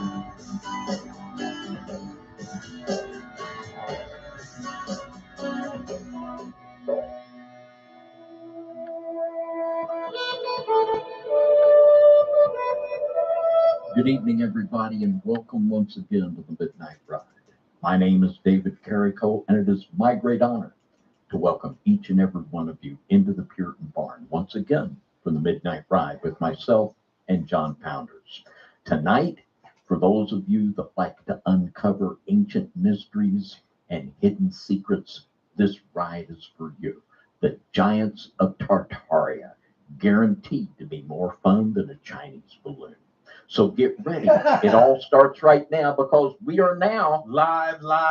What's up, guys? Once again from the Puritan Barn, we're here to do this show. I know we're so excited to be here. I know David is. We were talking before the show. This is going to be one of those interesting ones that people like us love. And if you're not like us, you may not love it. You may have to change the channel because for some people, they don't really care about learning about the roots of civilizations. They don't care about learning biblical stuff.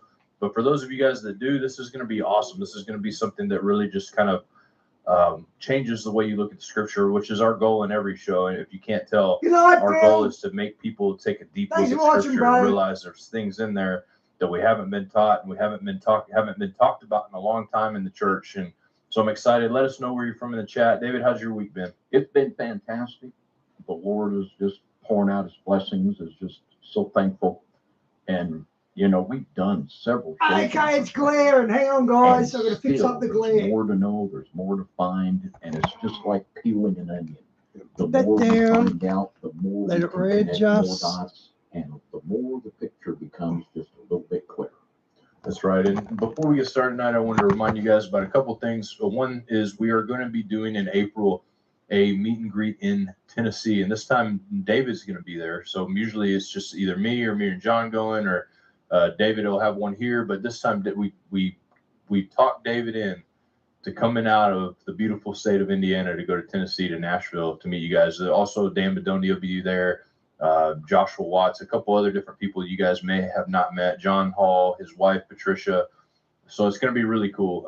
Looking forward to Hey, Boss, good to see you, mate. We're going to have there in Nashville, and we'll be discussing I'm just trying to fix the glare about that next week. So for those of you guys that are interested, also, if you want to email, we can send you guys emails and stuff. Usually these guys, John Pounder's got the light wrong and his face glares, and David Carrico, he's is okay. So I'm just waiting to see David Carrico, because if it is John Pounder's just glaring, I can't help it. About that. Also, we want to give a shout out to all of our sponsors. We forgot to shout out our sponsors last week, but we're going to do it this week. Joshua Watts Leather, JoshuaWatts.com or WattsLeather.com. You can look at the link description, but if you're looking for any kind of personalized leather products or book covers, which I know that we have a lot of old books that we like to have amazing book covers on to keep them preserved and also just make them look fantastic. You know, it's always, for me anyway, when I read a book, I like to feel like that book has some weight to it and has some like antique to it. And so like having the leather on there is really awesome. Bracelets, whatever, you guys look at it, check it out. It's awesome stuff. SugarandSpiceSoapCompany.com. Amazing soaps, natural soaps. You don't have to worry about rubbing toxic chemicals or unclean products on your body. They even have a Midnight Ride brand soap just for you guys, and you get a coupon code 10% off and the code is NYSTV. Make sure to check that out. Also, check out our website, nystv.org. For those of you that have been watching the last few weeks, you notice we've done a lot of Book of Enoch, and that's because we have a Book of Enoch video commentary that David and myself are going through. David's leading us through this entire Book of Enoch, and so we're going through it line by line, seeing if it lines up with Scripture, checking it out, and just giving a real thorough examination of the Book of Enoch, which has been a huge blessing to us. And you can get other things like documentaries. Come on, put David on. Not able to be seen on YouTube. I call it too good for YouTube. And you have the stuff on there, and if you guys use the code RIDER, you'll get $8.99 off of your first month. So make sure to check that out. Also, FOJCradio.com. David and Donna have been doing ministry for over 40 years, and most of their stuff is compiled onto this website. You can check out everything they have going on, other shows, broadcasts that they have going on, etc., and books. I mean, just a wealth of information. So make sure you guys check out all of those links in the description. And with that, David, do you have anything else you would like to add before we go on? I think we're good to go. We're taking a night Oh, off this no, Sunday his night. face We're is not going to have glaring too. any Hang on. extra broadcast outside of a regular. Man, but I'm down as we low will as I be can go very nearly. soon. Well, very good, man. Well, let's get started. Let's kick it off. You guys are ready. I know you guys are because I am. So let's do it. The Giants of Tartaria. And this is another example of the wealth and the depth of information we Man. can find from studying the book of Enoch. And basically, we're going from a study of the book of Enoch, chapter 68. And from there, we're going to go to the Giants of Tartaria. And Guys, these I can't dots help but connect glare. in a way that's just amazing. But Enoch chapter 68 is a short chapter, and it consists of an angelic conversation between the angel Michael and the angel Raphael. And there are three statements that are made from Michael to Raphael.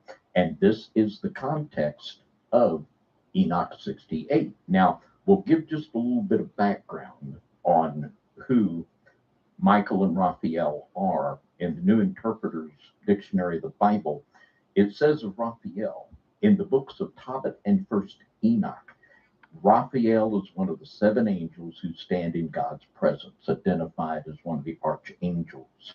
And it also, we're going to see that Raphael appears in the King James Apocrypha in the book of Tobit. It says, continuing, it says, Raphael hears the prayers of Tobit and Sarah and comes to their assistance. Disguised as a human, Raphael accompanies Tobit's son Tobias on his journey.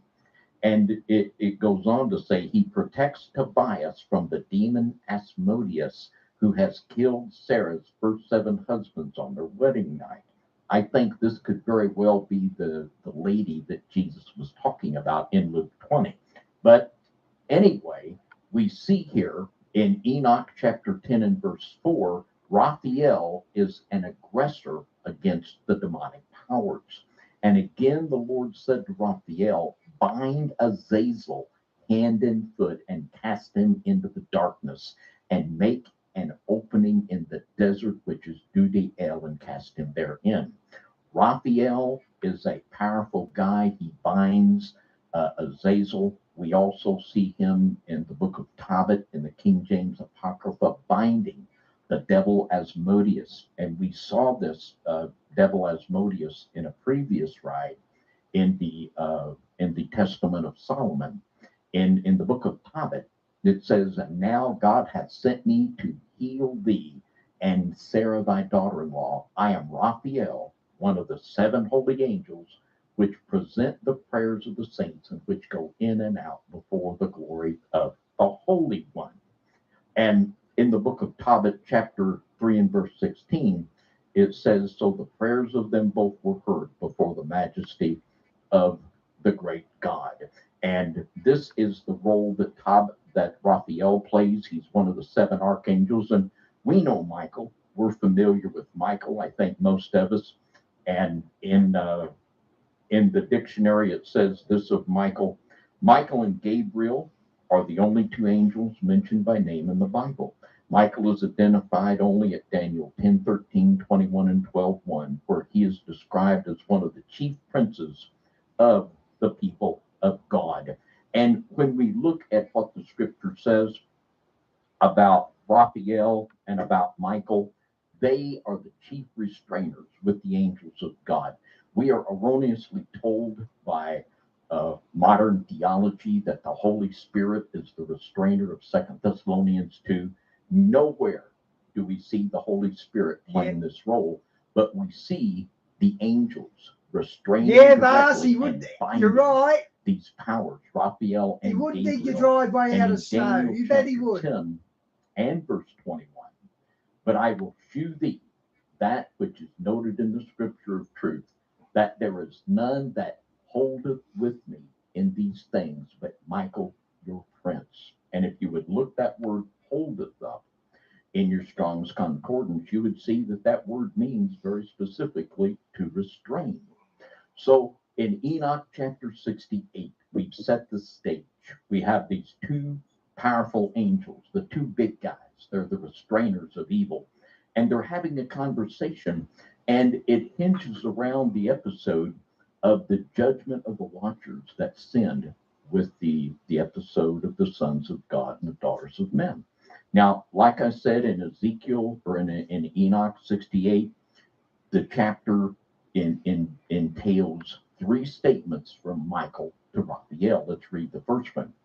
And after that, my grandfather Enoch gave me the teaching of all the secrets in the book of the parables which have been given to him, and he put them together for me in the words of the book of the parables. And on that day, Michael answered Raphael and said, the power of the Spirit transports and makes me to tremble because of the severity of the judgment of the secrets, the judgment of the angels. Who can endure the severe judgment which has been executed and be Talia, I didn't see it. away? Now, we were talking on just a very recent Midnight Ride about the hot springs and the angels of the waters, and we saw the fallen angels there. Yep, there you go. Diane, Vars said he's on tomorrow night too. I think he did say something last week about going Friday night instead. So, yeah, we didn't remember that. Vars, that's why it's in the title. So I'll do Mike from Around the World tomorrow. Being punished literally in boiling water and boiling metal. And the book of Enoch in the 67th chapter, it claimed that when the hot springs bubble up, this is because in the subterranean levels, this is where these angels are being punished. Now that's rough. Now, here we got Michael and Raphael. They're saying, man, this is tough, man. And they're literally trembling, it says. Yeah, trembling. Yeah, they're trembling. Because, and you know, these guys were formerly their pals. Yeah. I mean, they used to be together, and this scripture speaks of it here, Job 38. Who hath laid the measures thereof, if thou knowest, or who hath stretched the line upon it? Whereupon are the foundations thereof fastened, or who laid the cornerstone thereof? When the morning stars sang together, and all the sons of God shouted for joy. So they were once all together. They were fellow workers for the Father, and then something went wrong. And we'll be getting into detail in the next ride, just exactly what transpired to incite the angels to this fall. But they were shook up. That these mighty, mighty, powerful angels were trembling at the sight of their former companions being boiled in hot metal and water in the heart of the earth. I mean, it was rough. Now, in Enoch 68 and chapter 3, the second statement is, and Michael answered again and said to Raphael, who is he whose heart is not softened concerning it, and whose reins are not troubled by this word of judgment that has gone forth upon them because of those who have thus let them out? And they are deeply troubled, almost to the point of fussing with the Father just a little bit, that you're being too hard on these guys. Now, in the final statement here, in Enoch chapter 68, verse 4, it says this. Now, you notice now when Michael comes into the presence of the Father, it all changes. Yeah. You know, he changes his tone completely. He's not fussing with the Father anymore here. Yeah. And in verse 4, it says, and it came to pass when he stood before the Lord of spirits, Michael said thus to Raphael, I will not take their part under the eye of the Lord. He ain't going to stick up for them. No. For the Lord of spirits has been angry with them because they do as if they were the Lord. Therefore, all that is hidden shall come upon them forever and ever, for neither angel nor man shall have his portion in it, but alone they have received their judgment forever and ever. So now Michael and Raphael, they're on the team, they're not fussing, and they go ahead and execute that which the Father gave them to do. Now, in Enoch chapter 14 and verse 3, it says, and has created and given to man the power of understanding the word of wisdom, so hath he created me also and given me the power of reprimanding the watchers, the children of heaven. This is one of my favorite parts of the book of Enoch, where Enoch actually goes and rebukes these fallen angels. And you just got to love it, because here's these giant watchers that come down. They're breeding a race of giants, and the Lord sends Enoch, that this little human just like you and I, He walks over and he's rebuking these fallen angels. This should let us know, and it should encourage our hearts of the victory and the authority that we have in Christ over these fallen powers. Now, what we're going to do, we're going to do a little midnight ride backmasking, or unmasking the backmasking. Now, we've studied many accounts of pagan mythology, and we've seen over and over that what we call mythology, they call theology, and that behind these myths and legends, there was an event that was true, which is being retold over and over in different ways with different names of gods and different scenarios. Now, what is being told here in Enoch chapter 68, the satanic version of that is the story of Prometheus. And in the story of Prometheus, we have the same scenario retold in their way. Now, in Prometheus, we're going to read the story of Prometheus from the Collier's New Encyclopedia. This New Encyclopedia is a 1921, so I like that. But we're going to read the story of Prometheus here. And Prometheus rebelled against Zeus. And for his punishment, he was sentenced to eternal liver nibbling. And he was chained to a rock. And his judgment was to have his liver Yeah, Vast, Diane already posted a link on that. nibbled on by a vulture forever. And when in the story, when they were telling the angels, or these, not the angels, but these other gods to chain Prometheus to the rock, the whole scenario, like Enoch 68's unfolding. Oh, the regret, wow, he was one of us. The whole story of the reluctance to chain Prometheus to the rock is retold, and it's the same story as Ezekiel 68. So if we see here, the story of Prometheus is their version of these events here. And it's very, very profound. And this is going to land us in Tartaria very, very quickly. Now, we're going to read the account of Prometheus from the Collier's 1921 Encyclopedia. And it's these things are just so right in your face. But it begins by saying that Prometheus is the son of the Titan Japetus. Now, I wonder who Japetus might be. This is obviously Japheth, And the Titans, of course, the Titans were they were what the Greeks called the giants. They called them the Titans, and the Titans were imprisoned in Tartarus. Now, Tartarus is the place where the Tartarians take their name from. Tartarus. This is an established fact. We're going to look at that.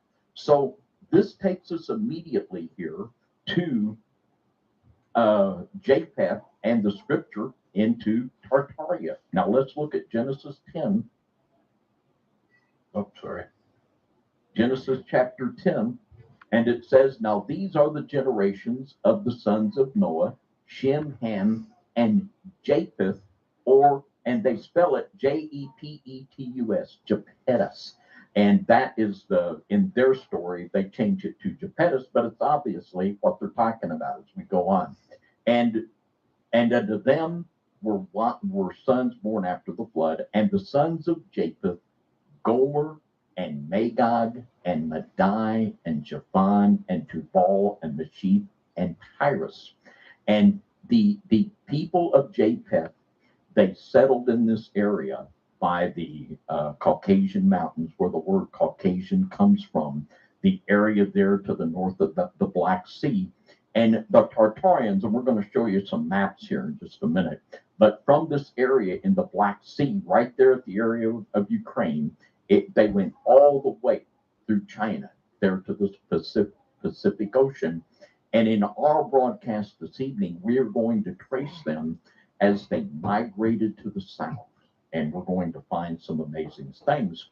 And if you think about it, in the Greeks talked about the Titans, the giants. And the Greek story, it was Tartarus that was the place where the giants were imprisoned by Zeus after they rebelled. Now, in 2 Peter 2 and 4, For if God spared not the angels that sinned, but cast them down to hell and delivered them into chains of darkness to be reserved unto judgment, that word hell there is the Greek word Tartarus. So in scripture, we see legitimacy being given to the concept of these giants being chained in Tartarus. So basically, the word of God is saying, yeah, they've got the basic story right, but of course, theirs is the demonic version of it. Now, these are some ancient maps of Tartaria. And John, why don't you just speak to those? If you look at maps today, you're not going to see Tartaria, but here on these ancient maps, you can see what we have here. Yeah, it's interesting. You know, one of the books I think you turned me on to, David, is the Maps of the Sea Kings, I believe. Yeah, Charles Hapgood, Maps of the Ancient Sea Kings. Yes, and a lot of these maps you can find in that book. But, you know, I'll tell you, you can still find old books like encyclopedias that have these maps. David has a few of these encyclopedias that have these maps and also talk about Tartaria. It's pretty interesting too, because as much as they've tried to cover it up, one thing they haven't been able to cover up is they haven't been able to get all the old books and all of the old maps. But I think that these are only 3 of the maps, but I think we found over 50 maps. Oh, gaggles of them that prove different people, different times, that prove that Tartaria is real. So when you read that Tartaria is not real, if it is a psyop, it's an old running psyop. It's been going for a long time, waiting to pop its head up. You know, there's a lot of evidence, a lot of proof of this, and some of these Tartarian maps make up almost all of the known world. You know, some of them go all the way into California and Alaska. Yeah, and look at that one on the upper left. Yeah, that's North America. That's right across into where we are. And we were talking on the Midnight Ride on the Angels of the Waters about French Lick. And I have a book at home on Tartaria that says that the dome at French Lick is Tartarian architecture. Wow. Designed to be, to create a certain sound frequency to amplify the healing there from the hot springs that are coming up. And looky here, according to this map, Tartaria was even in the United States. Yeah. And for you Midnight Ride fans, you might remember when we did the Midnight Ride on Tartaria, and we talked about how that there were Russians that believed that in 1776 we stole Tartaria from them. Yeah, they still have that fort. Was it Fort? What is the fort that they were talking about over in California? And I can't remember the name of it, but we showed the picture of it, an ancient fort up there in Northern California, and all kinds of evidence that remains to this day that fact. And still, this is a claim by Russian scholars. They know this and they believe that. I think that show was called the Dragon Queen of Tartaria, if I remember correctly, because it talks about Caliph, the idea of Kali and all of those different aspects of these Aryan gods. Because Kali, which people find in the Vedic text, they think it's Hindu, it's all Indian. Well, the Indians are in fact Aryan, and their texts that they get all these from are the Vedic text, which is an Aryan text. So this is where a lot of this stuff comes from. Now, if we just look before we go on, and you can just see a band, it went from the area right where Russia meets with Ukraine there in the Caucasian Mountains. It went to the east all the way through China to the Pacific Ocean and continued in North America the complete expanse of it. Now, I believe, and we're going to see some serious reasons to believe, that this was the ancient kingdom of Lucifer that is spoken of in Scripture. We're going to see some evidence that would definitely point us to believing that very thing. Now, back again to our Collier's Encyclopedia, we're going to unpack the story of Prometheus just a little more. It just gets more amazing. It says here, Prometheus climbed to the heavens by the assistance of Minerva and stole fire from the chariot of the sun. Now, in the movie Prometheus, which had Charlize Theron and Idris Elba, there was a rich guy. We could relate to this. There was a multi-trillionaire that give $1 trillion to have a space flight to go to this planet where they could meet their maker. Well, when they got there, the maker was brought back to life. He was a big Nephilim type guy. And lo and behold, Maker wanted to kill his creation. And they were trying to figure out, this one girl kept saying, well, who created him? And this plays right into the Kabbalistic narrative where in the Zohar of the Kabbalah, the Ein Sof is the creator of the God of the Bible. Now, a lot of people don't realize that this is what the Kabbalah teaches. It also ties right in with the Nag Hammadi codices, where the creator in the Nag Hammadi codices is Yaldabaoth, the evil co-creator with God. So this is very much that narrative that we saw there in the Prometheus movie. Now, in this text here, it says that Prometheus climbs to the heavens by the assistance of Minerva.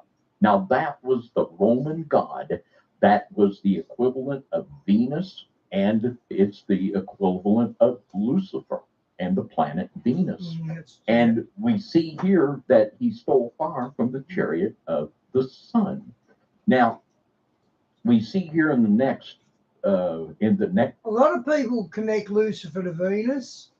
slide, when it says that he ascended into heaven with the help of Minerva, who is the planet Venus, the goddess representing Venus. This is what we have back in the Lucifer story, don't we? Wow. We have Lucifer, Hillel ben Shahar, which is another designation for the planet Venus. We see him ascending into heaven. We know the text. How art thou fallen from heaven, O Lucifer, son of the morning? How art thou cut down to the ground, which did weakens the nations? For thou hast said in thine heart, I will ascend into the heaven. I will exalt my throne above the stars of God. I will sit also upon the mount of the congregation in the sides of the north. I will ascend above the heights of the clouds. I will be like the Most High. And we see here in the story of Prometheus, it's not only telling us the same scenario that we see in the 68th chapter of the book of Enoch. We're seeing really a retelling of the Lucifer story from their side of it, you see.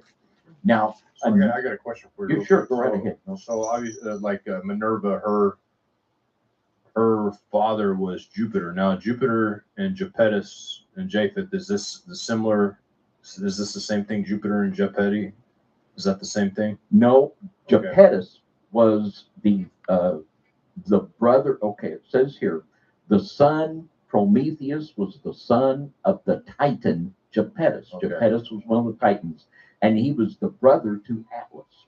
Okay. So Japetus would have been Atlas's brother, and Prometheus was the son of the Titan Japetus. Okay. Well, I just didn't know if Jupiter and Japetus had a tie in those two things. I just was thinking about that because I believe Minerva was the daughter of Jupiter. Well, they're all sitting in the same dugout. Yeah, they're all playing together. Yeah, they're all sitting in the same dugout. There's no doubt about that.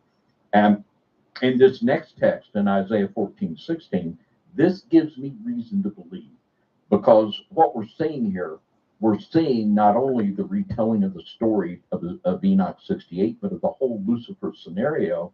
And it gives me reason to believe that in that swath of land, the old Tartaria, all the way even into our land, that this was the ancient kingdom of Lucifer that's spoken of.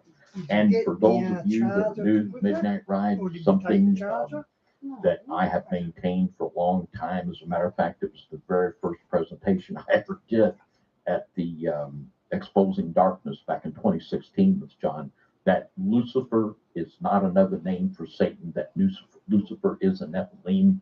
And it says here, they that see thee shall narrowly look upon thee and consider thee, saying, is this the man that made the earth to tremble, that did shake kingdoms? And it talks about here the kingdom and the throne of Lucifer. And I believe that ancient Tartaria, this could be very well the ancient kingdom of Lucifer. And it talks in the 20th verse here of Isaiah 14. Give me the next slide there, John. There we go. Thou shalt not be joined with them in burial, because thou hast destroyed thy land and slain thy people. The seed of evildoers shall never be renowned. And it speaks right here of the Lord erasing the memory of this kingdom of Lucifer. And that's what's happened. You know, people don't, Tartaria is something that's been erased from the mind of mankind because by just stopping talking about it, you know. And go ahead, John. No, I'm at all. I'm just reading something here. I was just kind of, I'm gonna wait till you get done. Okay, now let's read another statement here from our Collier's Encyclopedia. It says, Jupiter ordered Vulcan to make a woman of clay and endowing her with life, sent her to Prometheus.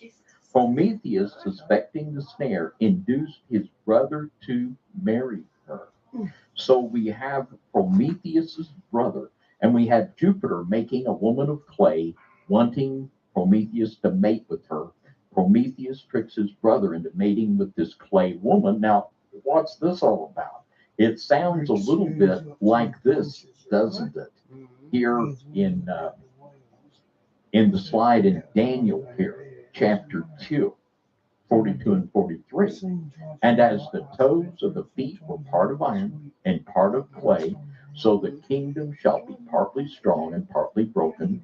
And whereas thou sawest iron mixed with miry clay, that's Prometheus's brother marrying the little clay woman that Jupiter made.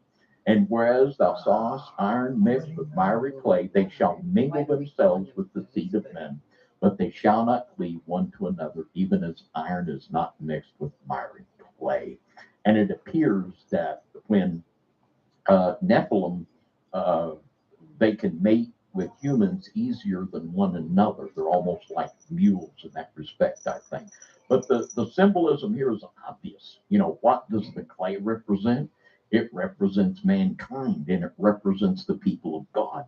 And this is Satan's agenda all along, to corrupt the human genome through the whole Genesis 6 scenario, to, you know, Jeremiah 8 and 6. O house of Israel, cannot I do with you as this potter, saith the Lord? Behold, as the clay is in the potter's hand, so are ye in mine hand, O house of Israel. So it's just in your face here, the story of Prometheus. It's the entire Genesis 6 scenario, and it's the story of Lucifer. And as we look at this, I have more and more of indication that that old kingdom of Lucifer and the kingdom of Tartaria is the very same thing. Now, let's think about Vulcan for just a little bit. Now, this is the old guy Vulcan here, the god of fire and of smelting iron. And I always think when I see this, when you look at the Capitol Dome and you look up, George Washington is floating up there with old Vulcan. You know, he's one of the people riding the sky there in the Capitol Dome of this good Christian nation. Now, Vulcan, there's a book here, and he was the one in the Prometheus story that made the woman of clay for Prometheus's brother to mate with. And in this book here, John Yarker, the Arcane Schools, Yarker, he was a fine fella. He was a friend of Aleister Crowley, so you know he was an upright fella. And here in the Arcane Schools, he says this, and boy, he's even got him a little backward swastika on that. So, you know, he's got to be a fine fella. But he goes on, he says here in this book, he says, all the authorities are agreed that the mysteries practiced under this name were allied with the Cyclopean mysteries. And he says, equally, Tubal Cain and Chrysaor is the Vulcan of Greek mythology. Now, this is basically Luciferian Freemasonic theology, and they equate the god Vulcan with Tubal Cain of the Bible. And there, as we see, he goes on to say, he said he also supposes that the confession of Lamech may hint at the beginning of human sacrifice. So their understanding is that the worship of Vulcan, this goes back to Tubal Cain. Now here we have the whole story of the line of Cain, the worship of human sacrifice and the intermingling of the human and the angelic genome. And we see here the story in scripture. It talks about Tubal-Cain, and this in Freemasonry is the password of the Fellowcraft degree, Tubal-Cain. It's the Masonic password you give with the handshake. It says, in Zillah, she also bare Tubal-Cain, an instructor of every artificer in brass and iron, and the sister of Tubal-Cain was Naamah. And Lamech said unto his wives, Ada and Zillah, hear my voice, ye wives of Lamech, hearken unto my speech, for I have slain a man to my wounding, and a young man to my hurt. If Cain shall be avenged sevenfold, truly Lamech 70 and sevenfold. Also, theoretically, when we read about what the Word of God says about Cain being a refuge in the earth, some believe that it's even possible, but some of these people of Lamech, for fear of being killed and avenged, actually took Hey, shelter John, good in to see you, the heart of mate. the earth. Now, this takes us again to Tubal-Cain. This takes us right back to Tartaria. This whole story just has little pointers and indicators that point us back to this region. And in Ezekiel 38 and 2, this is the Gog and Magog passages here. And it says, Son of man, set thy face against Gog, the land of Magog, the chief prince of Mashish, and Tubal. Right there, we have Tubal. Right here again, we're right back in Tartaria, and prophesy against him. Now, we're going to look at Josephus, and now we're going to begin tracking these Tartarians as they go to the south. And this is some really amazing stuff, and it's so easy to verify historically. It is not difficult at all. In the book of Josephus on page 36, it says, for Gomer founded those who the Greeks call Galatians Gaul, but were then called Gomerites. Magog founded those that were from him named Magogites. And it goes on to say, of the three sons of Gomer, Ashkenaz founded the Ashkenazians, who are now called by the Greeks Regenian. So we see that there's a direct connection between these people that are called the Gauls and the Scythians with the people in Galatians. Now, this is a 1929 encyclopedia, the World Book of Knowledge, and I'll read a little bit about the Tatars and the Tartarians. You can find a lot of information about, and sometimes it's spelled Tatar. And I'll just read what it says here. It says Tatar took the form Tartar at an early date by association with the word Tartarius or Hades. So they originally were called Tatars, but because they wanted to be associated with hell in the heart of the earth, they called themselves Tartars because of this place where the giant of Japetus, Prometheus, all goes back to. It's amazing. Now it goes on to say, and I love this. It says there is also an expression, scratch a Russian and you find a Tartar, meaning that beneath the veneer of Russian civilization lies the ferocity of a Tartar. That just makes me think that maybe they might want to be careful about scratching Mr. Putin too many times. A little of that Tartarian ferocity might erupt upon him. Now, in the next little thing I want to read here, this is from the 1937 Encyclopedia Britannica. It says the Tartars were a nomadic people anciently spoken of as the Scythians. So we can document that the Scythians and the Tartars are the same people. When these Tartarians begin to migrate to the south, down into Asia Minor, they were known as the Scythians and then as the Gauls. It's all the same people as we trace them down in their migration to the south. It says the true Tatars formed part of the horde of Genghis Khan. And if you know anything about Genghis Khan, he was known for his ferocity. The whole the Khans of the Tartarians in Star Trek, they picked up and narrate up the Wrath of Khan. You know, these are big, they're bad, and they did things that they were the original terrorists. They did things to, they didn't just kill you, but they killed you with style, and they did innovative things to the people's bodies after that they had killed them. Now, in the natural history here of Pliny the Elder, we're going to read about some things. And as we come down into Gaul, Gaul is the region there in Asia Minor where the Apostle Paul founded a church, and he wrote the epistle to the Galatians to the Gauls. Now, I want to read from Pliny the Elder. This is book 2, volume 2, in his natural history. I'm going to read from page 62 about some strange goings on down in the area of Gaul.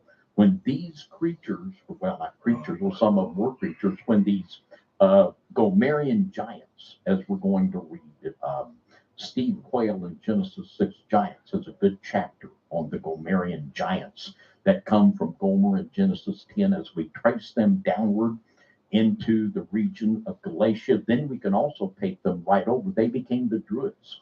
These were the Druidic people as they went into Britain. But this is what it says about some of the strange going-ons in Gaul. And Pliny the Elder, he was like the Roman Josephus, such a cool guy. I hope he got saved. He actually died when Mount Vesuvius erupted. And he was in Pompeii at the wrong time and got buried there by the volcano. But I mean, he was contemporary with Josephus, and just a cool guy. But I'll read what he had to say here about some strange going on in the area of Gaul. He said, also, the governor of Gaul wrote to the late lamented Augustus that a large number of dead Nereids were to be seen on the shore. Now, we're going to show you some picture of some Nereids here in just a little bit. And basically, they're sea nymphs, or what we'd call a sea nymph or a mermaid, half fish, half woman.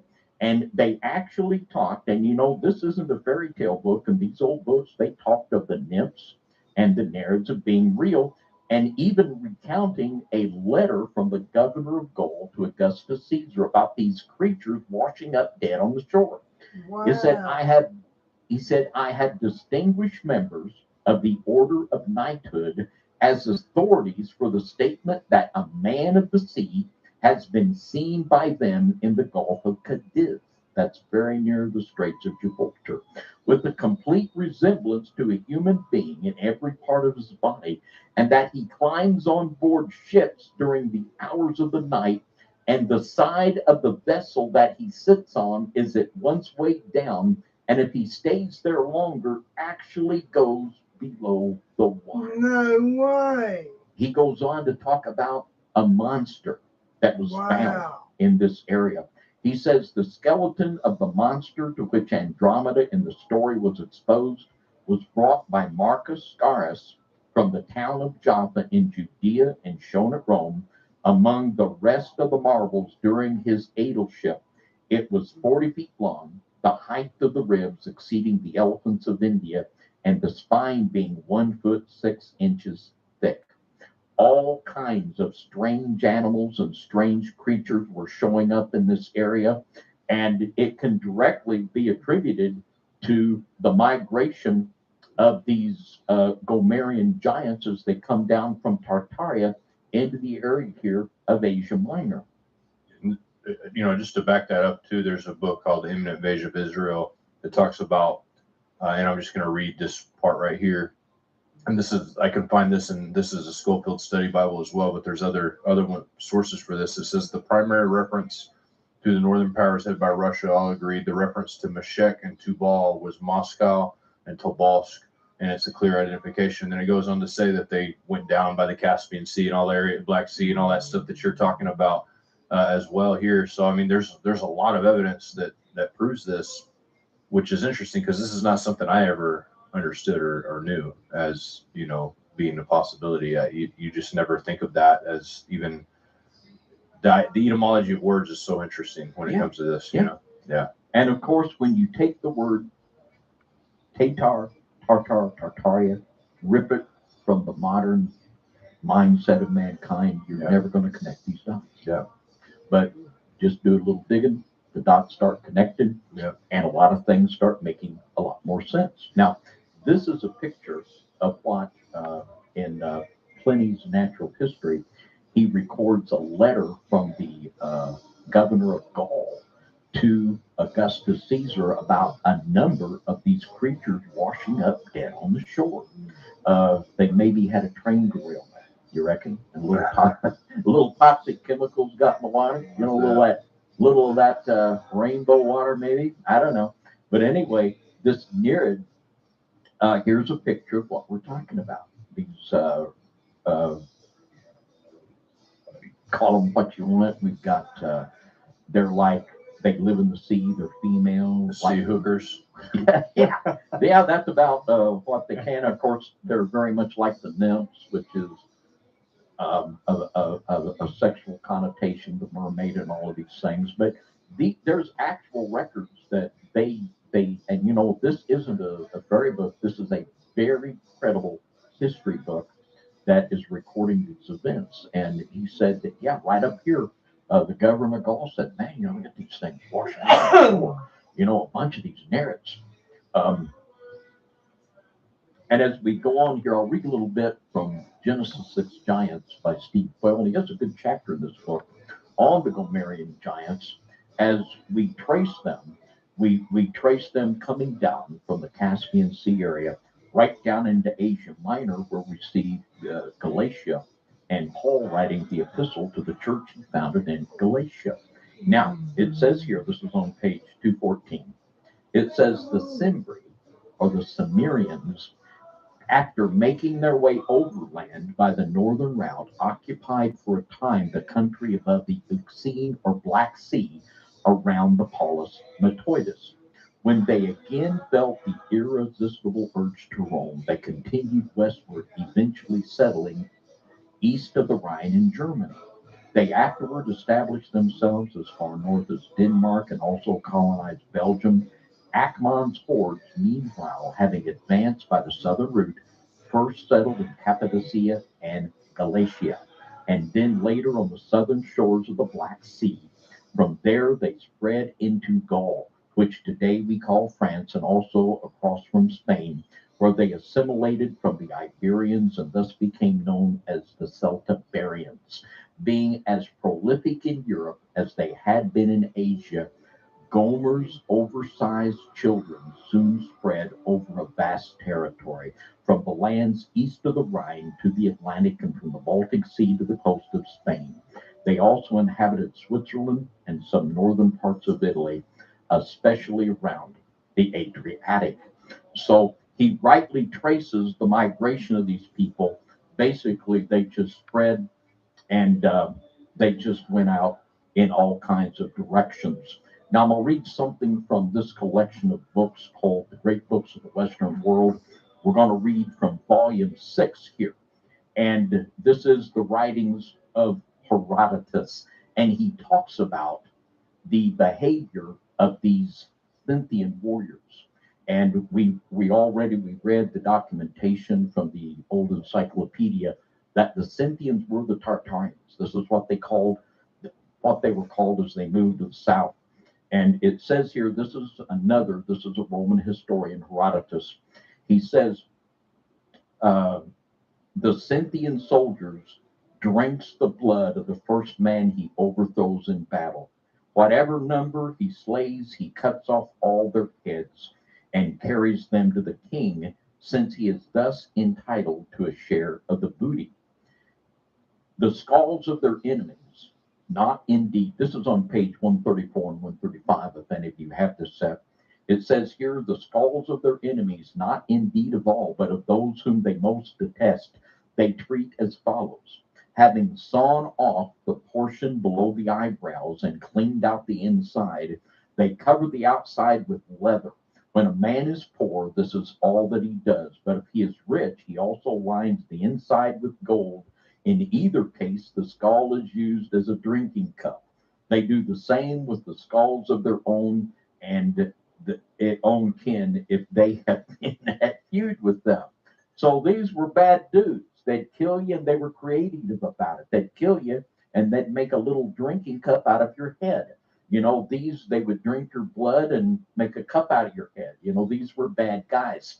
And they were known, if you know anything about Genghis Khan, and I know that you do, that the ferocity of these people, they were just frightening.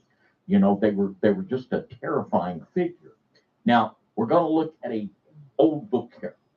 This is Thomas Scott Bible Commentary. It's I think it's the oldest set of commentaries I have. It's 1816, and it's still in use. Okay, Tally, good night. We're still using it. And I want to read from this to show you how things have changed. The very name Tatar, Tartaria, they're meaningless to the modern mind because they have been deliberately ripped from the pages of history, because these are things that they don't want people to know. But this commentary, which was written in 1816, it says this in the introduction to the Epistle of Galatians. Now, what I want to show you is that this has all been changed. If you would read a modern Bible commentary from someone that has come recently out of theological seminary, they would go into a big deal about, well, we have the Northern Galatian hypothesis, and we have the Southern Galatian hypothesis, and we believe the Southern Galatian hypothesis, which basically means the truncated story of this is that from the time there were ever Christians until the late 1800s, everybody knew that the book of Galatians was written to the Gallic people.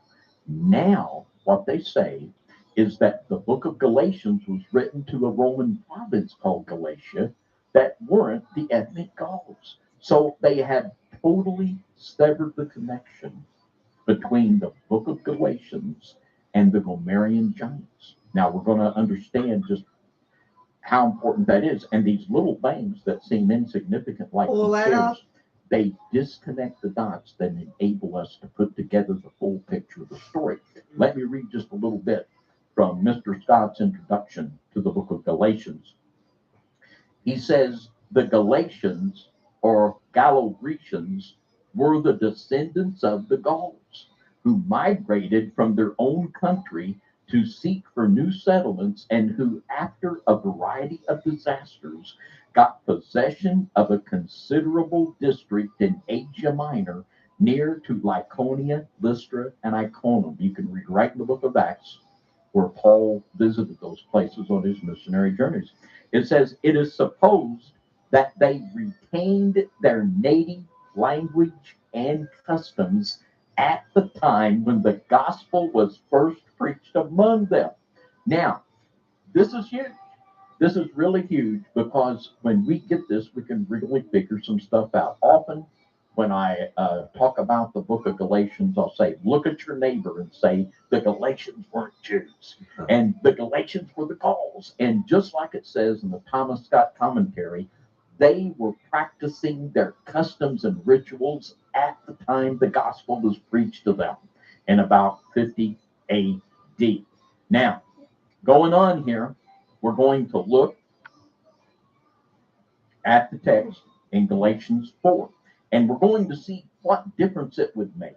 When we look at the book of Galatians, does it make any difference? Well, Northern Galatian hypothesis, Southern, but it does, because when you divorce the Galatians from the ethnic Gauls and the rituals that they were doing, as Thomas Scott said, and every commentary from when Christ rose from the dead to the late 1800s, it would say the same thing Thomas Scott did, but now, no more. Now, it says here, but now, after that ye have known God, or rather are known of God, how turned ye again to the weak and beggarly elements whereunto ye desire to be in bondage? Ye observe days and months and times and years. I'm afraid of you, lest I have bestowed upon you labor in vain. Now, the question is, what were the Galatians going back to? And as Thomas Scott said, at the very time when the gospel was preached to them, they were still practicing the rites and the customs of the Gallic people. And we're going to show you just exactly what those are. Get your golden bow ready. We're going to be reading from that. Now, before we go to the Britannica, I just want to read a little commentary here from Thomas Scott on this passage in Galatians. It says, the Galatians had formerly been ignorant of the one living and true God, and had performed religious service to mere creatures or imaginary beings, which by nature were not gods, and external observances might accord very well to such objects of worship. Interesting So verse. we're not talking about them. They weren't Jews. They never celebrated the Feast of Passover. They did the doggone Gallic rites, which we're going to show you exactly what they were. Now, when you sever the book of Galatians from the Gallic people, it's like a little bird. There's a trail of breadcrumbs from Galatians 4 right back to Tartaria, right back to the Gomerian giants, right back to the satanic worship that was instituted by the fallen angels with the sons of God and the daughters of men. When you cut that connection, it's like a little bird just eating those breadcrumbs up to where they don't want anyone to trace that trail back. Now, going forward, it's interesting too where those breadcrumbs will take you.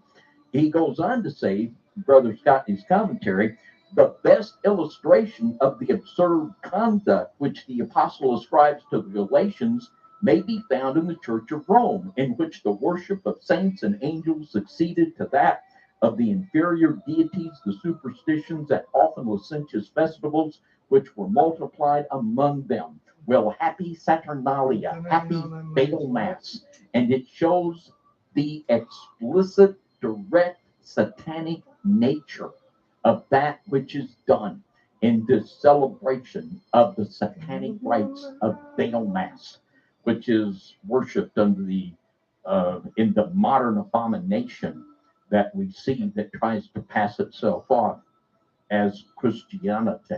Now let's look at the 1771 Britannica. That was the very first edition. And let's read a little article here about the Galli. The Galli. And it says, and the Galli, it says, in antiquity, the priest of the goddess Cybele, He does. who That's were his style. eunuchs and took their name from Gallus, a river in Phrygia. When a youth was initiated into this order, the custom was to throw off his clothes, to run crying aloud in the midst of the troop, and then drawing a sword to castrate himself. After this, he ran about the streets, carrying in his hands the marks of his mutilation, which he was to throw into a house, and in that house to put on a woman's dress. Now, have you seen this spirit manifesting lately? Oh, man. Now, I don't think I want to sign up for that, but these Galli, these priests, they would literally cut their plumbing off, they would put it in their little hands, and they would throw it at a house. And this house had to bring them out a dress to wear. What a horrible religion. That's all I gotta say. Don't wait for me to get in line to sign up for that one. Don't sign me up for that religion, man. Oh my gosh. But can we see that same spirit manifesting today? We can't miss it, can we? And this spirit, and you know, people say, well, it doesn't hurt a bit. We don't worship the Christmas tree. It doesn't hurt a bit. Well, look what's happening. Look what's happening. This demonic spirit has taken over our nation. It hurt somebody a bit, didn't Something's it? gone wrong. And instead of standing up, they can't get anything out of their mouth to say nothing. They just keep doing the rites of the priest of Galli. You're disgusting. You're disgusting. And that's okay because you disgust God too. You're disgusting. These are satanic rites. Wake your little self up. If you got any spiritual life or a brain left in your head, it's time to wake up. They always Now, clear Makes total check sense them. why they covered all this up, not just because of No covering matter up what to do, the practices that they were doing, but like you said, the practices that they are doing, because it's exactly the same Yeah. things. and you're getting ready to prove it with one of my favorite books on Yeah. the subject. So, All right, let's get our golden bow out. And I know a lot of our listeners, friends that got the golden bow refer to it so much. Just it's just really a useful book. And we're going to read from Golden Bow from page 404, and we're going to expand a little bit on the article we saw in the 1771 edition of Britannica. And it says the worship of the Phrygian mother of the gods was adopted by the Romans in 204 BC toward the close of their long struggle with Hannibal. Certainly, the Romans were familiar. This is on page 404. Certainly, the Romans were familiar with the Galli, the emasculated priest of Attis before the close of the Republic.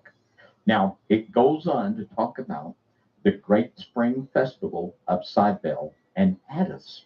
On the 22nd day of March, a pine tree was cut in the woods and brought into the sanctuary of Cybele, where it was treated as a great divinity. The duty of carrying the sacred tree was entrusted to a guild of tree bearers.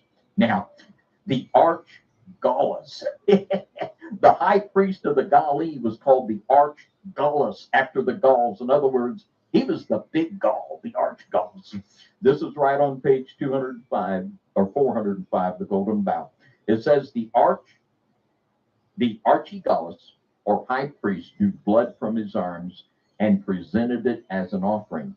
Nor was he alone in making this bloody sacrifice. Stirred by the wild barbaric music and clashing cymbals, rumbling drums, droning horns, and screaming flutes, the inferior clergy whirled about in the dance and waggling heads and screaming hair until, wrapped into a frenzy of excitement and insensible to pain, they gashed their bodies with potsherds or slashed them with knives in order to bespatter the altar of the sacred tree with their flowing blood. This is there's a couple, how to say it, but just to say it, but this is the origin of the balls on the Christmas tree, and this is the origin of the red and green, the Christmas colors, the red and green. It's true. It says that potsherds slashed them with knives in order to bespatter the altar of the sacred tree of the flowing blood. The ghastly rite probably formed a part of the mourning for Attis and may have been intended to strengthen him for the resurrection. It was on the same day of blood, and for this purpose, that the novices sacrificed their virility.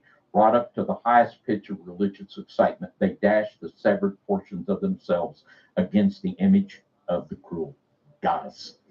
Just absolutely amazing. And this is what the Apostle Paul was saying. You're going to go back into this. I fear that I have put labor upon you in vain. You're going to lose your goofy souls.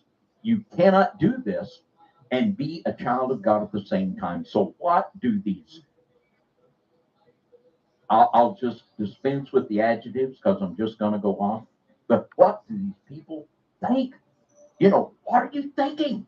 That you can do these satanic rituals and not be a stench in the nostrils of God? Really? You think that? And that it doesn't hurt anything when the very spirit of the Galli has taken over this nation, and all you can do, you can't get anything out of your cowardly mouths to speak against it, and you commit the very rituals of the people that committed these abominations?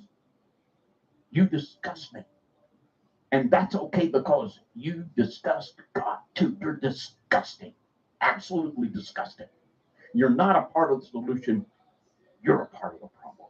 You need to repent, and you need to do it really, really quickly.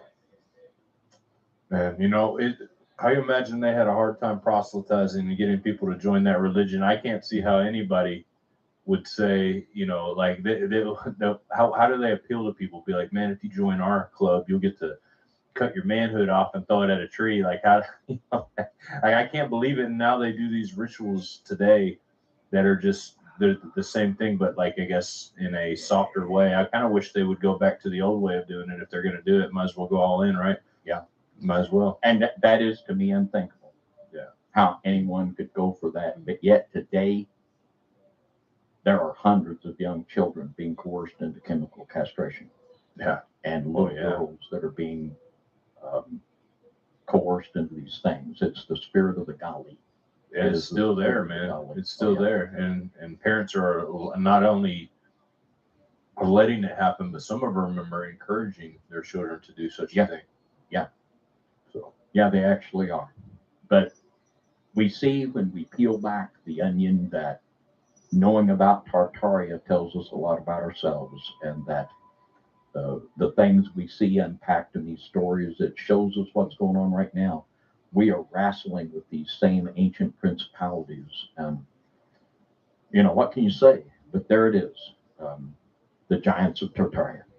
what an interesting show, man. I always love the subject of Tartaria. I believe we started doing shows about Tartaria 2 or 3 years ago, somewhere in that range, and every time we just find more and more about it. And I really do think this, and maybe at first I didn't know it so much, but I think Tartaria is going to play a major role. The discovery of Tartaria and the unveiling of who they are is going to be a major role in a lot of what's going on in the end here. And I don't know how, but it just seems that more and more is coming out about it, to the point to where it's almost like they're going to unveil something pretty heavily. I mean, it's been such a release of information lately. There was just recently found a statue of an ancient angel in Russia. Yeah, I saw that. Very, very fascinating. He was like holding a sword and like a tablet or something, I think. Yeah, very fascinating. And as the book of Enoch says in the very, I'll read it again. We can't read it too much. That's why we're so thankful. And we've been so blessed to be able to do the Book of Enoch commentary on the Subscription Network. And thank you, by the way, each and every one of you that subscribes to that, to help enable Now You See TV to do what we do. But in Enoch chapter 1, verse 1, the words of the blessing of Enoch, where he blessed the elect and righteous who will be living in the day of tribulation, when all the wicked and godless are to be removed. And through just the study and the meditation on the 68th chapter of the book of Enoch, we can see the same story being retold, and it just unpacks. And you can see the tremendous importance of this understanding of Tartaria, these ancient Tartarian giants, and it very much affects us today. And we're wrestling with these same ancient principalities, and these same ancient principalities, and we've talked about this on previous Midnight Rides, they're putting together right now these ancient coalitions that are getting ready for World War III. You know, we see it happening over and over. On the cover of the Financial Times of London this week, there was a picture of the mullah of Iran in Beijing with Xi Jinping reviewing the Chinese military. And I don't know how long ago it was, but we talked about from the book of Second Esdras, the connections between the dragons of the East and Iran. And it was within about 48 hours they announced this multi-million-dollar pact between Russia and Iran. This is just deepening. Yeah. The ties are deepening between China, Russia, Iran. We see these ancient spirits gathering these nations together, and all of the things are falling in place for this final episode. Yeah, I mean, it's so crazy to me too. You know, in the Bible it talks about where Antipas was martyred is where Satan's seat is, and of course you look at that and that takes you to Turkey. That takes you right there in the Turkish area. Yeah. Some people say it's in Geneva area, but it's there in Turkey, and which is all the same area there basically. But like you said, right now we have all of this stuff going on. Right now there was a big earthquake that just happened in Turkey, just recently, right around that same area. There's the struggles that they're having with, the Bible talks about he stirs up the kings of the north and those people in that area. And this is who we're talking about here. This is such a huge portion of people that we don't really hear a whole lot about, except for recently. You know, you have the whole Russia-Ukraine incident, but you don't really hear a whole lot about. You hear a lot about Kansas and all that, but what people fail to realize is that continued on, and they bred with people up there. You can even trace, and this is a show in the future, but you can even trace the descendants of Nimrod as children to the Hungarians. The the Huns, right? This is Yeah. where the Huns come from, Yeah. which were also called the Turkish people. And Yeah. out of all the small haploid groups of blood groups that were there, guess who became up on top of that whole country? Guess who the kings that are descended of are descendants of the Huns, the Turkish people. And this is this whole area. So they mixed in so much, and that's why it's so confusing, I think, too, because you hear all these different histories about these people, this people, that people. But in a show you did about Esau and showing his joining ranks with all of these people as well, it's hard to distinguish the descendants of Cain, the descendants of Shem, the descendants of Japheth, and also on top of that, that Galatians story is a clear indication that God saw fit to forgive some of the Gomerian people, some of the sons of Japheth as well. And there is a prophecy that Japheth will enlarge the tents of Shem. It will enlarge the tents of Shem, which kind of is an interesting thing as well. Yeah. So much to this. And the way that studying into this, the Galatian people, the Gali, were the ruling class over the Gauls there. And it says they were like a foot taller than the common people. Wow. So there were a lot of Galatians that were just pretty much as we would be. Yeah. And then there was this ruling priest of the Gali that had this high concentration of blood. They were a foot or more taller than the average people. Yeah. And they were the ones that did the rites of Attis and all of this. And it's just amazing. And it's a matter, some of the most iconic warriors, Attila the Hun and Genghis Khan, these Tartarian warlords, they're iconic for their ferocity and the things that they did. And it talks about in the Gallic Wars, when Caesar, Julius Caesar, he made a lot of his street cred in defeating these people. And they were huge. And they would ride their horses naked. And they were just huge. And they were just jacked up and crazy, just fearsome people. And what Caesar did, he told his soldiers to dismount, and they took their broadswords. And as they came in, they would hack the horses, and they would down the horses and then swarm on them and hack them together with their broadswords. And that was a strategy used to defeat these Gauls. But the Gauls, they went right into Rome. They totally kicked their butt, and they went right into Rome, and they had to all gather in one place to not be totally exterminated. They were fierce warriors. Yeah. And finally, Caesar figured out a way to beat them. But yeah, they were something. They really were. They were the. Actually, that's not true. The Gauls didn't make it into Rome when Julius Caesar ran the show. That's not true. They sacked Rome in something like 150 BC or something like that. That's not true what he said. Called them the tallest people on earth. And the priesthood of the Gali, as they migrated over into Britain, they became the Druidic and Celtic people. And we just see this strain of religion. But and just like that one statement, these people just disseminated everywhere. And now when we read Scythian, we don't understand the Scythians with the Tartarians. Yeah. And then you have all of these connections, and it takes a little work. But after a while, you can put together a lot of things to figure out what these people are doing. And you're talking about the earthquake in Turkey. What I think about, well, a lot of things I think about when that happens. But what you've been talking about, the angels of the river Euphrates. Yeah. When we got this big earthquake, is something being released here. Yeah. It seems like it, doesn't it, man? I mean, you have so many crazy things. Like for instance, the day it happened, that's when the Grammys had that big celebration of Satan performing there, and it just makes you wonder, man. You have CERN in that area. You have so many things that are just popping out in the open. Another thing that concerns me about Tartaria too, and the idea of it propping up lately is, you have Charles III, who's the king right now. He is actually of Romanov bloodline.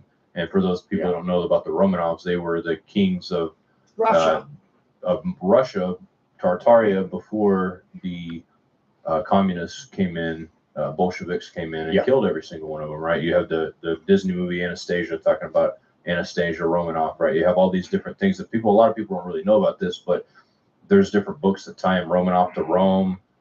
tie in all kinds of weird things. You know, moving the capital to Moscow from St. Petersburg is like an old Tartarian play, I guess. They, you know, going back to that. Just there's so many weird things that are just like, just all kind of hitting at the same time. And to me, there's never any kind of coincidence with this stuff. It's there and it's here for a reason right now. There are people seeing this. And like I said, I know that it has to do with Bible prophecy and tying all that in, but there's a lot of people that really think Tartaria and their Tartarian magic, all the stuff that they do, and we're actually like, they are the kingdom of God, right? There's a lot of New Agers that believe that. And so that's one reason we do want to talk about it too, because we want to give the counter idea that it's possibly not the golden people that they're looking for, right? Yeah.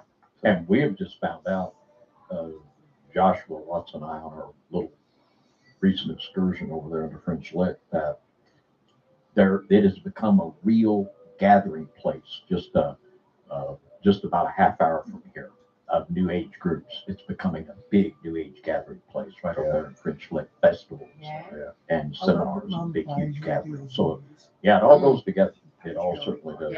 It really does, man. Well, you know, this is a great time to slow down our ride for just a second and just thank everybody and say thank you guys so much for listening, for sharing, for all the support that you guys give.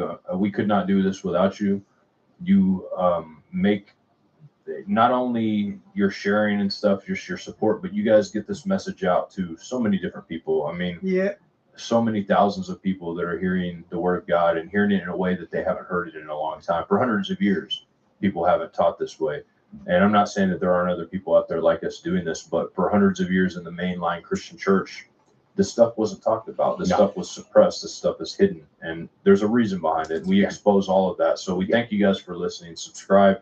David, anything else you got to say? And then we end this out. Well, just great thankfulness to all of our listeners. And, you know, we're all on this ride together, you know, and what we say here, we document very meticulously. And we know that you are an extremely intelligent listening audience, that you're studying, you're looking, and you're